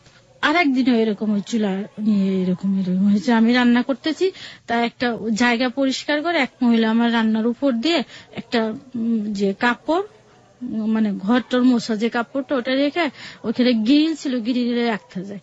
তো এটা আমি বললাম যে আপনি নিচে রাখেন, এটা পরে আমি রেখে দেবো। এক পর্যায়ে মহিলা খুব চিৎকার চেঁচামেচি করে ওঠে। এটা আবার স্বামী শুনতে পায়, শুনতে যা পাওয়ার পরে এদিকে ওদিনকে আমার প্রচন্ড মারলে পরে পাশে ছিল আর এক লোক, সে ছিল একটি হিন্দু। সে আবার বললো কি যে আপনি যে আপনার বউকে পিটাচ্ছেন, যাকে নিয়ে কথা কাটাকাটি হয়েছে দেখেন তো তার হাজবেন্ড তাকে কিছু বলছে না, তো তাকে কিছু বলছে না, তা আপনি কেন ওকে মারছেন, অন্যায় তো ওই মহিলার, আপনি মারলেন। ওর কথা হচ্ছে ও কথা বলতে কেন গেল, ও কিচ্ছু বলবে না, ও যে যা বলুক। এক ধরনের মানে স্বৈরাচারী আচরণ তার মধ্যে দেখতে পাচ্ছি। ও হচ্ছে একটু একরুখা টাইপের, কেউ কিছু বললে ওর মাইন্ডে লাগে, অল্পতে আপসেট হয়ে যায়, এমন একটা ব্যক্তি আর কি। প্রিয় শ্রোতা, আমরা কিন্তু গল্পের একটা মোড়ে এসে দাঁড়িয়েছি। আমরা যে মানুষটিকে চিনতাম, শামীমকে, যে শামীমটাকে চিনতাম, সেই শামীম কিন্তু ধীরে ধীরে বদলে যাচ্ছে। এবং এই বদলানো মানুষটি শেষ পর্যন্ত কতটা ভয়াবহ করতে পারে একজন মানুষের জীবনকে, সেটা আপনারা আজকে মুক্তার জীবনের গল্পের একেবারে শেষ পর্যন্ত থাকলেই বুঝবেন। তারপরে ওইটা এই রান্নাটা নিয়ে কথা কাটাকাটির এক পর্যায়ে আমার হাজবেন্ড আমাকে মারে আর কি। পরে ওইটা আবার আমার ভাইকে জানানো হয়, আমার বড় ভাইকে জানানো হয়। কে জানায় এটা? এটা হ্যাঁ জানাই, পরে আমিও জানাই। মানে এসব ঘটনা আসলে চাপা থাকে না, কোনো না কোনো ভাবে জেনে যায়। এটা ফোনের মাধ্যমে জানানো হয় ভাইকে। ভাই আসে বাসায়, আসার পরে তারপরে আমার ভাই ও বলে কি যে তুমি কেন কথা বললা, এই কারণে মারছে। তা আমার ভাই শেষ পর্যন্ত এটা মিউচুয়াল করে দিয়ে চলে যায়। তারপরে আমি কখনো তার প্রতি রাগ করে থাকতে পারি না, যেহেতু সে আমার হাজবেন্ড। আপনার জীবনে কি উনি প্রথম পুরুষ ছিলেন? হ্যাঁ, এটাই ভাবি যে সে আমার স্বামী। আর এখন যতই আমি চলি না কেন সমাজে, আমার কিন্তু ওই পরিচয় নিয়ে চলতে হবে, যেহেতু সে আমার স্বামী। আমি বাপের বাড়ি পরিচয় দিয়ে বেশি একটা চলতে পারবো না। এটা আমি মনে করি, আবার তাকেও এই কথাটা বলি। এক পর্যায়ে আমাদের আবার হাসি খুশি সংসারই চলে সবসময়ের জন্য। যেতে যেতে আমার পরীক্ষার রেজাল্ট দেয়, তখন আমি পাশ করি আর কি। আমার ফাইনাল পরীক্ষার জন্য আবার প্রস্তুতি নিতে থাকি। তো এক পর্যায়ে আমার এই ছোট ননদ, যে ননদের কথা শুনে আমাকে প্রথম গায়ে হাত তুলে, তার পরামর্শেও আমাকে সিলেট নিয়ে চিন্তা ভাবনা করে। সিলেট কি ওদের নিজেদের বাড়ি? না, ওখানে ভাড়া বাসা থাকতো। বাড়ি তো সাতকে পড়ছে, সুনামগঞ্জ। সিলেট থেকে আরো 1-1.5 ঘন্টা লাগে। ওটা হচ্ছে ওদের নিজেদের বাড়ি, তাই তো? তো ওইখানে চিন্তা ভাবনা করে, তাও বলে কি ঠিক আছে এখানে ভাবিকে একটা জব দিয়ে নিয়ে আসি। আচ্ছা। তখন আমাকে একটা জব দেয় মার্কেটিং অফিসারে, মানে সিলেটে। হ্যাঁ, এটার ভিতরে চাকরিটা ছিল জিমনেশিয়ান, মেয়েদের জন্য। হ্যাঁ, এটা জাস্ট মার্কেটিং এর কাজটা আমাকে করতে হবে। তো এক পর্যায়ে এরকম আমার ঢাকার চাকরিটাও আছে, আর এর জন্য এটার জন্য ইন্টারভিউ দিতে আমাকে সিলেট যেতে হলো। তা ও আমাদের রাত্রে আমাকে গাড়িতে উঠায় দেয়, আমি একা চলে যাই, আমি চিনি না। তারপরে চলে যায়, চলে যাওয়ার পর আমার ননদের হাজবেন্ড আমাকে রিসিভ করে নিয়ে যায় বাসায়। তো আমি ইন্টারভিউ দিয়ে আবার রাত্রে ব্যাক করি, দিনটুকু থেকে চলে আসি রাত্রে। চলে আসার পর ওইখানে আমার চাকরিটা হয়ে যায়। হয়ে যাওয়ার পর এখন আমাকে জয়েন করতে বলে। জয়েন করার জন্য ওখান থেকে তারা দিচ্ছে, আর এখান থেকে শপিং মলের ওখান থেকে আমাকে ছাড়বে না। তাই চাকরির টাকাটা আমি পেতাম, যে টাকাটা পেতাম সম্পূর্ণ টাকা ওকে ধরে দিয়ে দিতাম। আমি একটা টাকা আমার কাছে রাখতাম না, হ্যাঁ ওকে দিতাম। যেতে থাকে, তাই ওদিক দিয়ে তারা দেয় জয়েন করার জন্য, আর এদিক দিয়ে আবার ছাড়বে না। এটার আবার উদ্বোধনী অনুষ্ঠান হবে, এটার জন্য অনেক লোক ইনভাইট করা হয়েছে, দেশের বাইরে। ওখানে যেতে হবে আমাকে।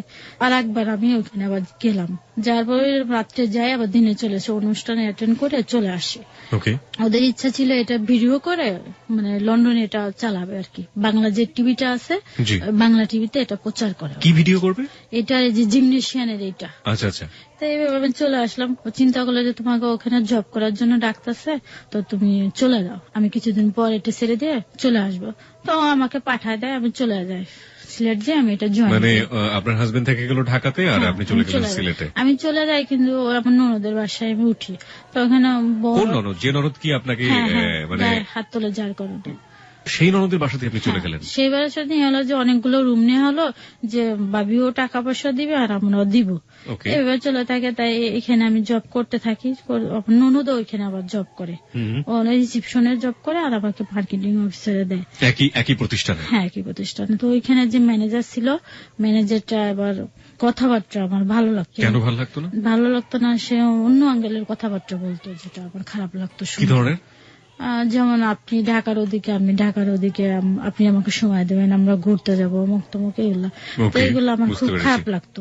তাই এদিকে এখানে যেতে হবে এমনি ভাবে, সাধারণ মানুষ যেভাবে চলাফেরা করে ওভাবে যেতে হবে, সাধারণ মেয়েরা যেভাবে চলে, যেমন মাথায় কাপড় থাকবে না এরকম যেতে হবে। আবার এদিক দিয়ে আমার বাসার থেকে চাপ আসে, তুমি কেন মাথায় কাপড় ছাড়া যাও, এইভাবে চলো, ওখানে ঘিরে ঘিরে যাবা, বুরকা পরে যাবা। দুই দিক দিয়ে বিপদে পড়ে। Right, this is the very very important point, প্রিয় শ্রোতা। ও যেটার কথা বলছে যে এক ধরনের হিজাব, যে হিজাবটা আসলে মেইনটেইন করতে বলছে ফ্যামিলি থেকে, আবার যখন ও প্রতিষ্ঠানে যাচ্ছে জব করার জন্য, সেখানকার পরিবেশ বলছে যে, এবং তাদের যে ঊর্ধ্বতন কর্মকর্তা আছে তারা বলছে যে না, এইভাবে এখানে কাজ করা চলবে না। আমার মনে হয় যে অনেক মেয়েই এই ধরনের ডিফিকাল্টি ফেস করেন। যাই হোক, তারপর তো এটা নিয়ে আমার শাশুড়ির এক পর্যায়ে খুব খুঁতখুঁতে ভাব একটা, মানে কেন ঘরের বউ ভাবে যাবে, উনি জিনিসটা খুব ভালো চোখে দেখে না। তা এই বিষয়টা নিয়ে ওনার মেয়েদের সঙ্গে আলাপ টালাপ করে, কিন্তু আমি কিচ্ছু বলি না। আপনার হাজবেন্ড কি বলতো? আমার হাজবেন্ডের এই বিষয় নিয়ে কোনো সময়ই ছিল না, বাধা ছিল না। মানে তুমি যেভাবে খুশি যাও, না এভাবে চলো, কিন্তু একটু ওর ইচ্ছা যে তুমি এমন ভাবে চলাফেরা করো না যাতে লোকে খারাপ বলে। আচ্ছা, মানুষ কখনো তোমাকে খারাপ বলে আমি চাই না। না, কিন্তু এই যে মাথায় ঘোমটা দেয়া, না এটা সে পছন্দ করে বেশি। আচ্ছা আচ্ছা, এটা তার ভিতরে কাজ করে যে তুমি এমনি কেন যাও। মানে সেও চাইতো যে আপনি হিজাব করুন। ও তখন আমাকে সে কথাটা বলিনি কখনো। ওকে, তারপর এটা বলিনি। তো এভাবে যায়, চলতে থাকে, জবটা করি। কিন্তু ওই ম্যানেজারের সঙ্গে এরকম প্রায় আমাকে যখন বলে, তা জিনিসটা আমার খুব খারাপ লাগবে এক পর্যায়ে। তারপরে ম্যানেজারের সঙ্গে একদিন আমার কথা কাটাকাটি হয়। ওকে। আমার ননদ প্রতিদিনই দেরি করে যেত, ওর টাইম ছিল 7টায় যেত, যেহেতু সকালবেলা ওরা রিসেপশনে কাজ করে ওদের যেতে হতো তাড়াতাড়ি করে, তাড়াতাড়ি করে যেত, প্রতিদিন দেরি করে যেত, 10টা বেজে যেত। তো একদিন আমাকে বলছে, ওরা জানতো যে আমরা ননদ ভাবি, তো একদিন আমাকে বলতেছে আপনার ননদ এরকম দেরি করে আসে, আপনি বলে দেন যেন এরকম না আসে অফিসে। তো এখানে বললে, তো আমি তাকে জানালে পরে তো বলছে ঠিক আছে আমি যাব না। তো ওটা রিজাইন দিয়ে দেয়, রিজাইন দিয়ে দিল, চলে গেলে পরে ওই জিনিসটা আমার আবার যে দেবরটা ছিল, আমার একটা দেবর ছিল, সে মাইন্ডে না জিনিসটা, ম্যানেজার কেন এরকম করলো। আর আমার দেবরের ওইখানে চাকরি হওয়ার কথা ছিল, কিন্তু ম্যানেজারের কারণে চাকরিটা হয়নি তার। এটা তার একটা রাগ ছিল ম্যানেজারের প্রতি। তো এই ম্যানেজার আমাকে যখন এইসব ইঙ্গিত করতো, তখন আমি একদিন চিন্তা করলাম ম্যানেজার তো খারাপ, ওরা একটা মাইর দেওয়া উচিত। এরকম চিন্তা করলাম এখানে যে অফিসের বাইরে ওরা একটা জাস্ট একটা থাপ্পড় দেওয়া উচিত, কেন ও এরকম বলবে। তারপর দেওয়ার বললো কি যে ভাবি তুমি এটি চিন্তা করো না, দেখি আমি কি করা যায়। এরকম কথাবার্তা হলে পরে আমি অফিসে যাবে রিজাইনটা দিয়ে আসি। হ্যাঁ আমি দিয়ে আসি, যাই না, এক সপ্তাহ না গেলে এমডি আমাকে সরাসরি ফোন দেয় যে আপনি কোথায়। বলছি যে বাসায়। তা বলছে আপনি এক্ষুনি আসেন, আপনার সঙ্গে আমার কথা আছে। তা আমি যাই, আমার ননদকে নিয়ে যাই, যাওয়ার পর MD sir plus chairman sir আমাদের সঙ্গে কথা বলে, দুইজনে আমাদের সঙ্গে কথা বলে যে আপনার কার পারমিশনে আপনারা রিজাইন দিয়ে গেলেন, চাকরিতে নিয়োগ তো আমরা দিচ্ছি আপনাদের, কেন নিয়োগ দিলেন। তা আমার ননদের কথা বলে তুমি আবার জয়েন করো, আর আপনি তো জয়েন করবেন, আপনার যদি কোনো কথা বলার থাকে যে আপনি আমার রুমে এসে কথাগুলো শেয়ার করবেন। এই কথাটা আমি ভালোভাবে নিইনি আর কি, এটা আমার কেমন কেমন লাগছে, কেন অফিসিয়াল ভাবে তো কথাটা বলতে পারি, যেহেতু অফিসিয়াল রুমে কেন যেতে হবে, কেন রুমে আমি কেন যাবো না। যে জিনিসটা আমি বাসায় যে এটা বললাম, বলার পরে আমার দেবরটা খুব মাইন্ডে নেছে জিনিসটা, কেন এমডি বাসায় যেতে বলবে। তো এইভাবে তো স্বামী তো ঢাকায়, এদিক দিয়ে আমার দেবর আবার অ্যাডিক্টেড ছিল, ও আমার নেশা করতো। আর এদিক দিয়ে স্বামী চিন্তা করলো যে ঠিক আছে, মানে তখন ও অ্যাডিক্টেড বেশি রকম নেশা করতো, গাঁজা খাইতো, দেখা যাচ্ছে মদ খাইতো, এগুলা খাইতো, ঘুমের ট্যাবলেট খাইতো, এগুলা খাইতো আর কি। তখন চিন্তা করলো, স্বামী চিন্তা করলো যে ওকে ভালো করতে হলে আমার ওইখানে চলে আসতে হবে, সিলেটে আমারও চলে আসতে হবে। আর এদিক দিয়ে এমডি স্যার যেহেতু এই কথা বললো, তা আমরা আবার অফিসে যাই। যখন আবার জয়েন করছে আমার ননদ, তখন ম্যানেজারের সাথে আমার ননদের এক পর্যায়ে কথা কাটাকাটি যে আপনি কার অনুমতি নিয়ে অফিসে আবার জয়েন করছেন। তখন ও বলছে আমাকে তো এমডি স্যার চেয়ারম্যান স্যার বলছে, কি এমডি স্যার চেয়ারম্যান স্যার বললেই কি আপনি আসবেন না, আমি আপনাকে পারমিশন দিছি নাকি। যখন ম্যানেজারের কথা বললো, তখন এটা এমডি স্যারের কাছে আবার বলা হলো। ম্যানেজারের আবার অনেক মানে চারিত্রিক দিক দিয়ে একটু খারাপ ছিল, ওইখানে জিমনেশিয়ানের যারা মেয়েগুলা ছিল ইন্সট্রাক্টর, তাদের নিয়ে আর কি। ও ম্যানেজার থাকতো আবার উপরে, এটা ছিল 5-6 তলা, তো তার উপরে ছিল একটা রুম, সেই রুমে থাকতো, ওইখানে নেমে এদের নিয়ে সময় কাটাইতো। তাই এটা এমডি স্যার এটা খোঁজ খবর নিয়ে জানতে পারে, এক পর্যায়ে ম্যানেজার আমার সামনে অপমান করে না করে দেয় চাকরির থেকে। তাই এটা ম্যানেজার আবার খুব রাগ করে, অফিসিয়াল যত লোক ছিল ম্যানেজার হাত করে, এটা সবাই জোট হয়ে যায় যে আমরা কেউ চাকরি করবো না। তা একবার যে আমার দেবর ওই ম্যানেজারে মারার চিন্তা ভাবনা করলো, তা ও বন্ধু টন্ধু ম্যানেজ করলো। তা আমি বলছি কি যে তুমি ম্যানেজারের গায়ে হাত দিও না, এই কারণে যেহেতু আমি আবার জয়েন করছি, আর যেহেতু আমার ননদের নাম ছিল আফসানা, ও জয়েন করছে, আর তুমি এটা নিয়ে সিনকেটার করো না। তখন ও চিন্তা করলো না ভাবি ঠিক আছে, আপনার কিছু বলবো না। তা ওদিনকে আমরা সবাই মানে অফিসিয়াল ভাবে স্যালারিটা দেওয়া হয়েছে। তা আমাকে রাত্রে জিজ্ঞেস করলো কি যে ভাবি আপনাদের স্যালারি দিচ্ছে, আমি কি হ্যাঁ আমাদের স্যালারিটা দেওয়া শেষ। এর আগে আমি স্যালারিটা যখন বাসা নিয়ে আসতাম, আমার শাশুড়িটা আমি বাসায় যে ওয়েট করতে পারতাম না, 5 মিনিট টেস্ট নিতে পারতাম না। আমার শাশুড়ি এসে আমাকে বলতো যে তুমি বেতন পাইছো নাকি, ওটা দাও, বাসা ভাড়া দিতে হবে। এভাবে আমি ওখানে 2 মাস জব করি আর কি। এদিকে আমার দেবর এটা জানতে পারে, আমাকে যখন জিজ্ঞেস করলো যে স্যালারি দিচ্ছে, আমি বলছি হ্যাঁ। তো সকালবেলার বন্ধুদের নিয়ে আমার ননদ তো অফিসে চলে গেছে, বন্ধুদের নিয়ে 3 জন বন্ধু নিয়ে চলে গেছে। ম্যানেজারের রুমটা আবার আমি কখনো দেখি নাই, চিনি না, এটা লোকেশন আবার দিয়ে দিয়েছে। আমার যে নুনুরটা ছিল ও বলছে যে ম্যানেজার উপরে থাকে, আর নুন যেটা বলছে উপরে থাকে, আমি জানি হয়তো কি করছে আমি জানি না। রুমের মধ্যে যে ম্যানেজারের হাতটা বেঁধে মাইটটা দিছে, মাইটটা দিয়ে ম্যানেজারের যা ছিল এখানে যে স্যালারি পাইছে আর ওই মোবাইল টোবাইল এগুলো নিয়ে গেছে আর কি, নিয়ে যেয়ে বন্ধুদের মধ্যে ভাগ বাটোয়ারা করে ওই নেশা করে আর কি আপনার দেবর। তো এক পর্যায়ে আমরা অফিসে এটা নিয়ে সিনকেটরে এগুলো ম্যানেজারে কেন মারলো আমার প্রতিষ্ঠানের মধ্যে, এমডি খুব রেগে যায়, এখানে পুলিশ আনে। পুলিশ আসার পরে এটা নিয়ে খুব বাড়াবাড়ি এক পর্যায়ে হয়। পরে আমাদের মোবাইল গুলো ওরা নিয়ে নেয়, এমডির লোকজন আমার প্লাস আমার ননদের মোবাইল গুলা নিয়ে নেয়। যেহেতু ম্যানেজারের 2টা মোবাইল ছিল, তার 2টা খোয়া গেছে বিদায় আমাদের 2টা নিয়ে নেয়। আর এখানে কথা হয় যে আপনার ওকে হাজির করে টাকাটা দিবেন, বাস আমরা কিছু করব না, এমন কথাবার্তা হয়। তাই এরকম চলতে থাকে। বাসায় নিয়ে একটা খুব খারাপ অবস্থা। স্বামী আবার এদিনকে রাত্রে আসে, দিনটুকে থেকে আবার রাত্রে চলে যায় ঢাকার থেকে। তা ওই সংবাদ শোনা পরে ও আবার রাত্রে রওনা দেয়। ও থাকে, থাকার পর আমি ওকে ফোন দেয় যে বাসায় যদি পুলিশ টুলিশ যায় তুমি বাসায় থেকো না, ছাদের উপর চলে যাও। তখন ও ছাদের উপর যে দাঁড়ায় থাকে। আর এই পর্যায়ে পুলিশ যে পায় না আমার দেবরকে, ও চলে যায় অন্য জায়গায়। নিয়ে দেবরকে হাজির করতে হবে, নাহলে সমস্যা হয়ে যাবে। আমাকে দিয়ে ফোন দেয় স্বামী যে তুমি বলো, তুমি যদি বলো তাহলে বাসায় ফিরে আসবে। এটা বলার পর তো আমি ওকে ফোন দিলাম যে তুমি কোথায় আছো, চলে আসো, বাসায় এসে টাকাটা দাও, নাহলে আমার পর একটা চাপ সৃষ্টি হবে। পরে বলছি যে ভাবি আমি অমুক জায়গায় আছি, তো আমি বলছি তোমার সঙ্গে আমি দেখা করব। তো বলতেছে যে ঠিক আছে আসেন। তা কাকে নিয়ে আসতেছেন? আমি বললাম আমি আর আফসানাকে নিয়ে আসি। এটা বলার পর আমরা সিলেট মার্কেটের একটা রেস্টুরেন্টে যাই। যে ও পিছিয়ে পিছিয়ে ও আসে, আসার পর ওর ভাইয়া পিছনের থেকে যে ওকে ধরে এভাবে বাসায় আমি নিয়ে আসি। কিন্তু ওর কথা বলার পরিস্থিতি ছিল না, এমন নেশা করছে। পরে বাসায় নিয়ে আসার এক পর্যায়ে কিছু টাকা পয়সা দিয়ে দেয় এখান থেকে। ওই টাকাটা আমরা আবার অফিসিয়াল ভাবে দিয়ে দেই। ও বাসা থেকে আবার বেরোয় যায়। আপনার দেবরের জীবনের গল্প বলছেন আপনি? না না, এখানে জড়িত আছে, আপনার সাথে জড়িত আছে। ওকে, তারপর? না, তারপরে এখানে যখন বেরোয় যাবে, আবার বেরোয় যাওয়ার পর আমরা বলতেছে আমাকে যেতে দাও, আমি আবার 1 ঘন্টা পর চলে আসবো। চলে যাবে তো আমি বলছি তুমি যেও না, থাকো। ওকে আমি বললাম স্বামীকে ওকে আমাদের রুমে শোয়াই দাও, ও ঘুমাই গেলে সব ঠিক হয়ে যাবে। তো ওরা বললো কি যে না আমার কাছে টাকা নেই, তুমি 200 টাকা দাও, ভাইয়া 200 টাকা দাও। তো আমার শাশুড়িকে বললো 200 টাকা দিল, চলে গেল। পরের দিনকে অনেক দূরে একজনের মোটরসাইকেল নিয়ে গেছে, ওটি নিয়ে যায় ও অ্যাক্সিডেন্ট করে।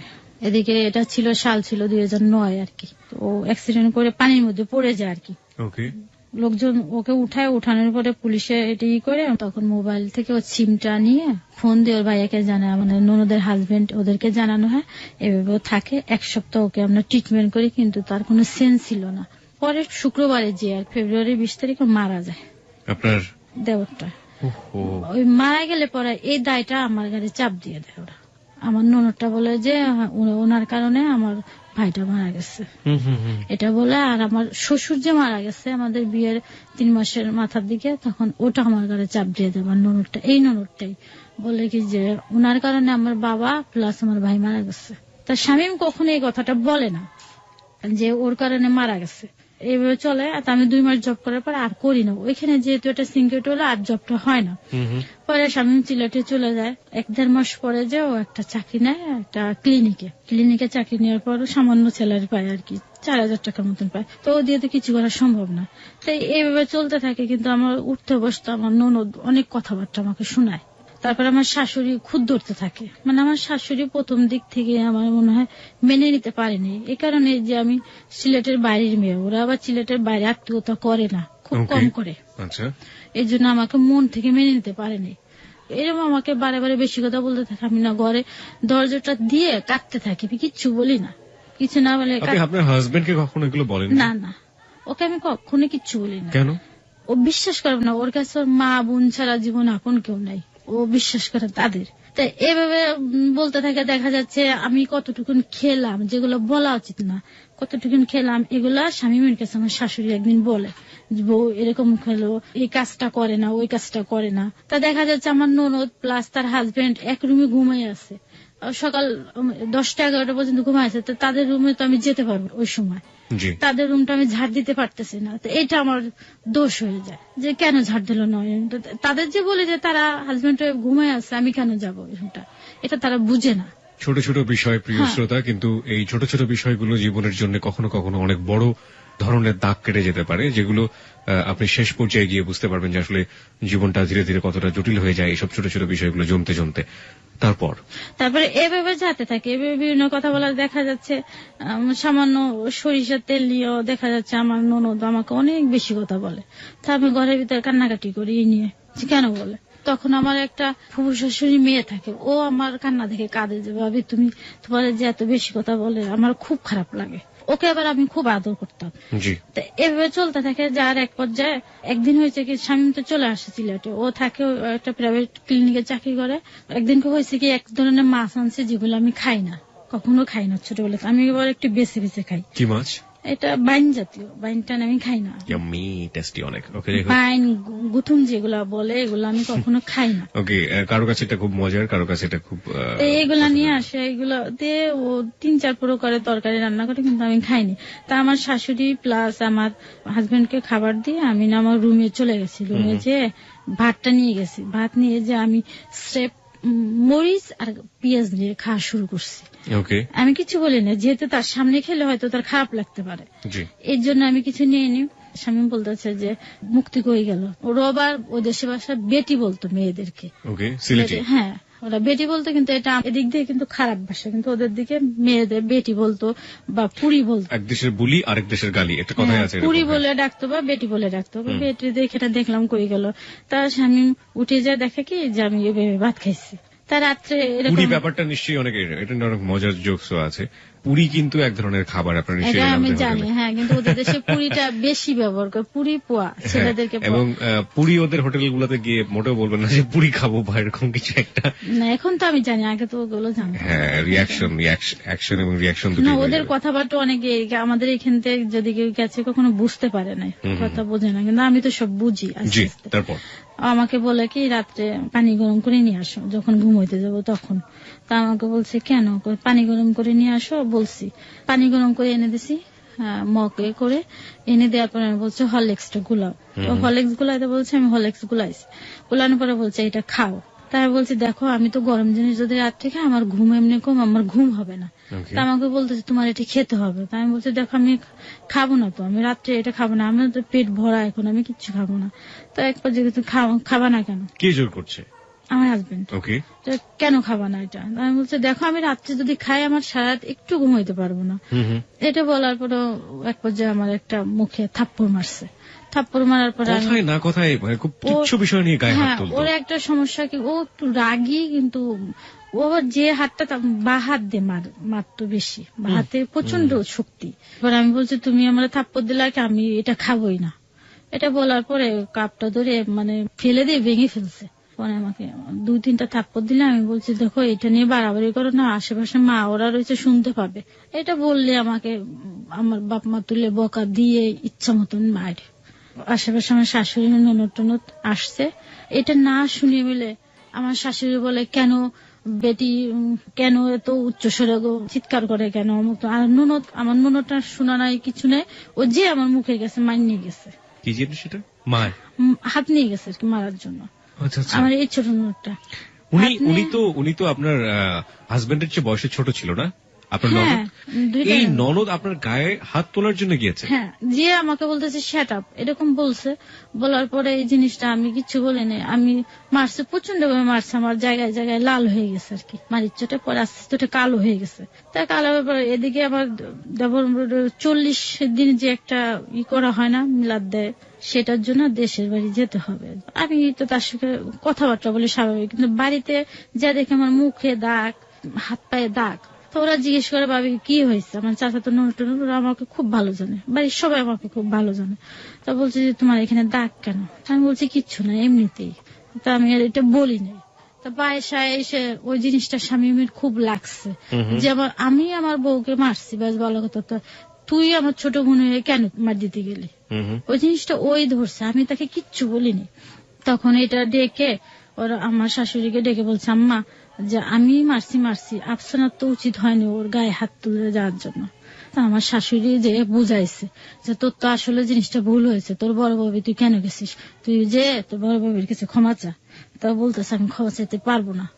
ও নুন দিয়েটা আসছে, আসার পর নুনের দিয়ে ডেকে নিয়ে গেছে, এই তুমি এদিকে আসো, এটা আমার হাজবেন্ড, আমি যা বলবো তাই শুনবে, এটা বললো আর কি ওর হাজবেন্ডের কথা। তো এক পর্যায়ে কি বুঝাইছে ওর হাজবেন্ড প্লাস আমার শাশুড়ি কি বুঝাইছে, ওইটা যে ও যে আমার কাছে ক্ষমা চাবে না, এটার জন্য স্বামী কাঁদছে যে আমার ছোট বোন আজ আমার কথা শুনলো না। ও চোখ দিয়ে পানি বের করে ফেলছে, কাঁদছে স্বামী।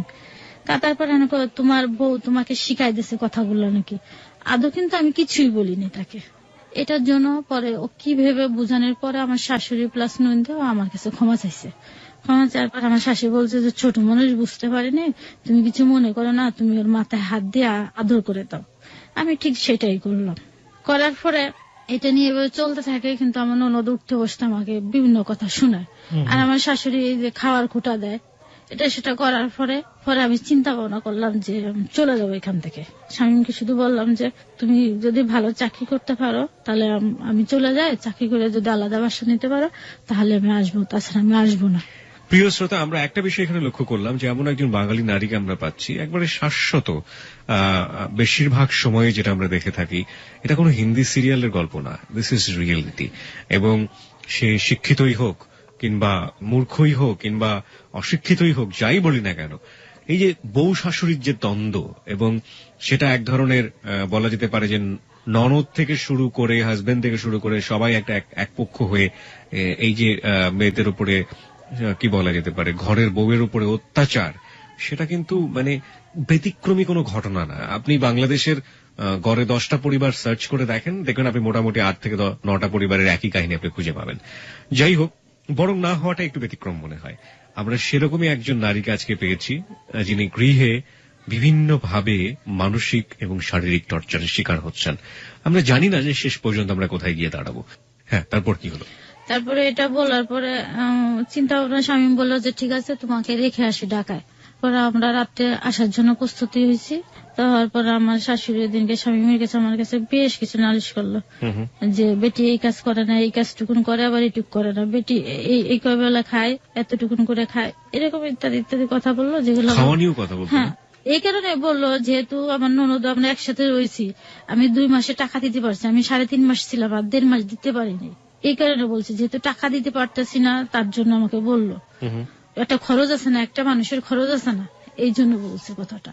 তাই আমি আসার সময় ওই ননদকে বলেও আসলাম যে আফসানা আমি যাচ্ছি। নন্দে বলতেছে ভাবি যদি কিছু বলে থাকে মাপটাপ করে দিয়ে, কিছু মনে করেন না। তা আমি কিছু বললাম না। আমি ঢাকা এসে আমার ভাইয়ের বাসায় 2.5 মাস থাকি আর কি। তাই এই সুযোগে স্বামীর আবার একটা চাকরি হয়ে যায়।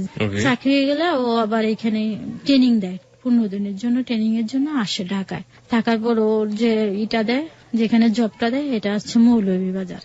তো ও ওইখানে জব করা শুরু করে, তাই এক বাসা নেয় একটা। তারপরে আমাকে বললো যে ঠিক আছে তোমাকে নিতে আসবো, আমরা বাসা নিছি। ও আমাকে যেতে বললো, আমার ভাই আমাকে গাড়িতে উঠায় দেয়, আমি চলে যাই।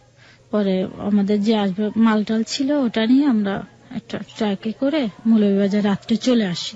চলে আসার পরে এই যে মৌলভীবাজারে শুরু হয় আমাদের। তো এখানে থাকা অবস্থায় দেখা যাচ্ছে ও চাকরি করে আসে, আমার শাশুড়ি হয়তো কিছুদিন আমার এখানে থাকে, আবার ননদের বাসায় চলে যায়। আমার এই ননদের বিয়ের পর থেকে, বিয়ে হয়েছে 8 বছরের মতো, এই 8 বছরের মধ্যে আমার শাশুড়ি ওইখানে থাকে বেশি, কারণ ওনার মেয়েকে নাকি উনি প্রচন্ড ভালোবাসে। ওনার মেয়ে নাকি কিচ্ছু বোঝে না, আমার শাশুড়ি মেয়েটা কিচ্ছু বোঝে না, নাকি একদম ছোট, এটা আমার শাশুড়ির ধারণা। কিন্তু তার একটা বাচ্চা আছে। এইভাবে যায়, কিন্তু আমার শাশুড়ি বাসায় থাকে না। স্বামী সকালে চলে যায় আর রাত্রে আসে, কোনোদিন লাঞ্চ টাইমে আসে আবার চলে যায়। এবার রাত্রে আমি প্রায় 10টা থাকি, কিন্তু বাড়িওয়ালারা খুব ভালো, আমাকে খুব ভালো জানে। তাই এই সময় যেতে যেতে যেতে একসময় আমি কনসেপ্ট করি আর কি। বিয়ের কত মাস পর? এটা হচ্ছে বা কত বছর পর? 2.5 বছর তো হবে। বিয়ের 2.5 বছর পরে 2010-এ। ওকে, বিয়ের 2.5 বছর পরে আপনি কনসেপ্ট করলেন। হ্যাঁ, কনসেপ্ট করার পরে এটা স্বামী প্রথম দিকে এটা মেনে নিতে পারেনি। এটা বললো কি যে তুমি একটা কি বিপদে ফেলতেছো আমাকে। তাই আমি বলছি কি কেমন কি বিপদে, সব বাবারা খুশি হয়, তুমি এখানে এরকম কথাটা আমাকে কেন বলছো। তো এক পর্যায়ে আস্তে আস্তে কিন্তু এটা মেনে নেয়, ও খুব খুশি যেহেতু বাচ্চা।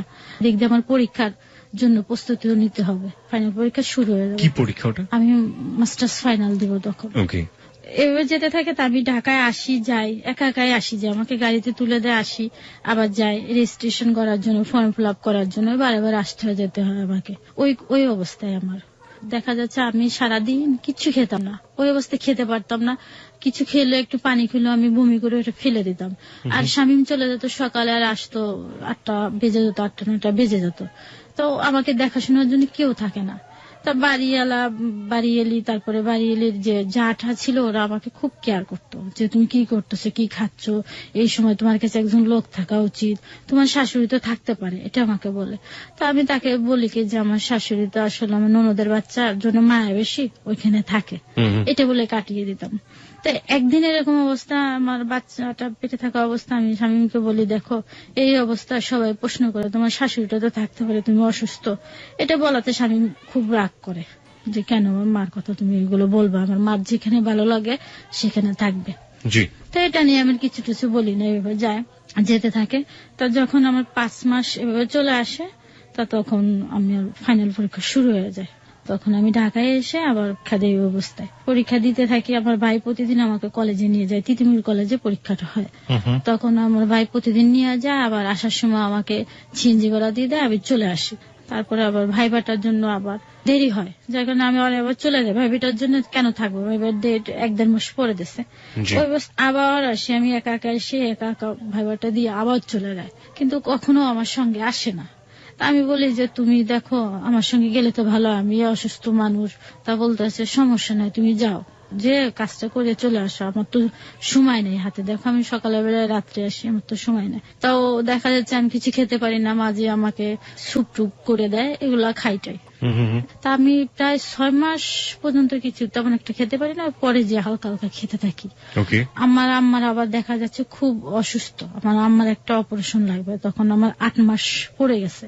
তা আমার আম্মার অপারেশন করবে, কিন্তু আমার আম্মার অপারেশন করা হয়ে গেলে আমার আম্মার আর সেন্স ফেরে না। তো এটা নিয়ে আমার হসপিটালে আমার ভাই বোন সবাই খুব কান্নাকাটি করতেছে, আর আমাকে ফোন দিয়েছে যে মার অবস্থা ভালো না, এরকম একটু কান্নাকাটি করছে, সকালে অপারেশন করছে, সন্ধ্যা হয়ে গেছে, এখনো সেন্স কেন ফিরবে না। তো এই অবস্থা আমি খুব কান্নাকাটি করছি। তার স্বামীকে ফোন দিয়ে দেখো আমার মার অবস্থা ভালো না। তো বলছে কি অবস্থা, তাই আমার ভাইকে ফোন দিয়ে, আমার ভাই দেখে প্রচন্ড কাঁদতেছে। পরে আমি বলছি আমি যাবো। তাই ওই অবস্থায় স্বামী আমাকে নিয়ে আসে ঢাকায়। নিয়ে আসার পর আমার আম্মা এখানে আস্তে আস্তে সুস্থ হয়। হওয়ার পর আমার আম্মা বলতেছে এই অবস্থা তোমার আর যেতে হবে না, তোমাকে আমি বাড়িতে নিয়ে যাব, তুমি যা হোক আমার কাছে হোক। তারপরে আমার আম্মার কাছে এখানে ঢাকা 1 মাস থেকে আমি চলে এলাম বাড়িতে গোপালগঞ্জ চলে যাওয়ার পর এরকম ও স্বামীর সঙ্গে কথাবার্তা হয়, নিয়মিত কথাবার্তা হচ্ছে, যেতে থাকে। এক পর্যায়ে হয় কি যে আমার একটা ডেট দেয় ডাক্তার, আমি আল্ট্রাসাউন্ড করে দেখি যে আমার পেটে মেয়ে। এটা যখন দেখি তখন আমার একটু মন একটু খারাপ হয়ে যায়। কেন? এই জন্য খারাপ হয় যে একটা ছেলে হলে মনে প্রথমে ভালো হইতো। এটা আপনার মানে ব্যক্তিগত ফিলিংস? হ্যাঁ এটাই, কিন্তু মনে অত না, এমনি একটু খারাপ লাগছে যে ছেলে হলে প্রথমে একটা ভালো হইতো, এটাই। তারপরে আল্ট্রাসাউন্ড আমাকে একটা ডেট দিয়ে দিল, আল্ট্রাসাউন্ড একটা ডেট দিল, আর ডাক্তার আমাকে একটা ডেট দিল, 2টা ডেট পড়লো।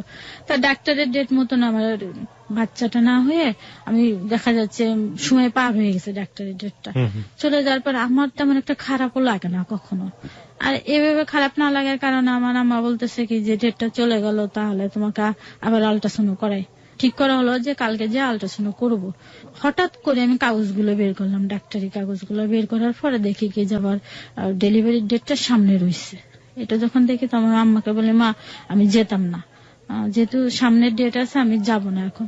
তা এই জন্য যেতে চাইনি, আমার না লজ্জা করতো বাইরে বেরোতে, ওই অবস্থা, রাস্তাতে যাবো হেঁটে আমার খুব লজ্জা করে এটার জন্য।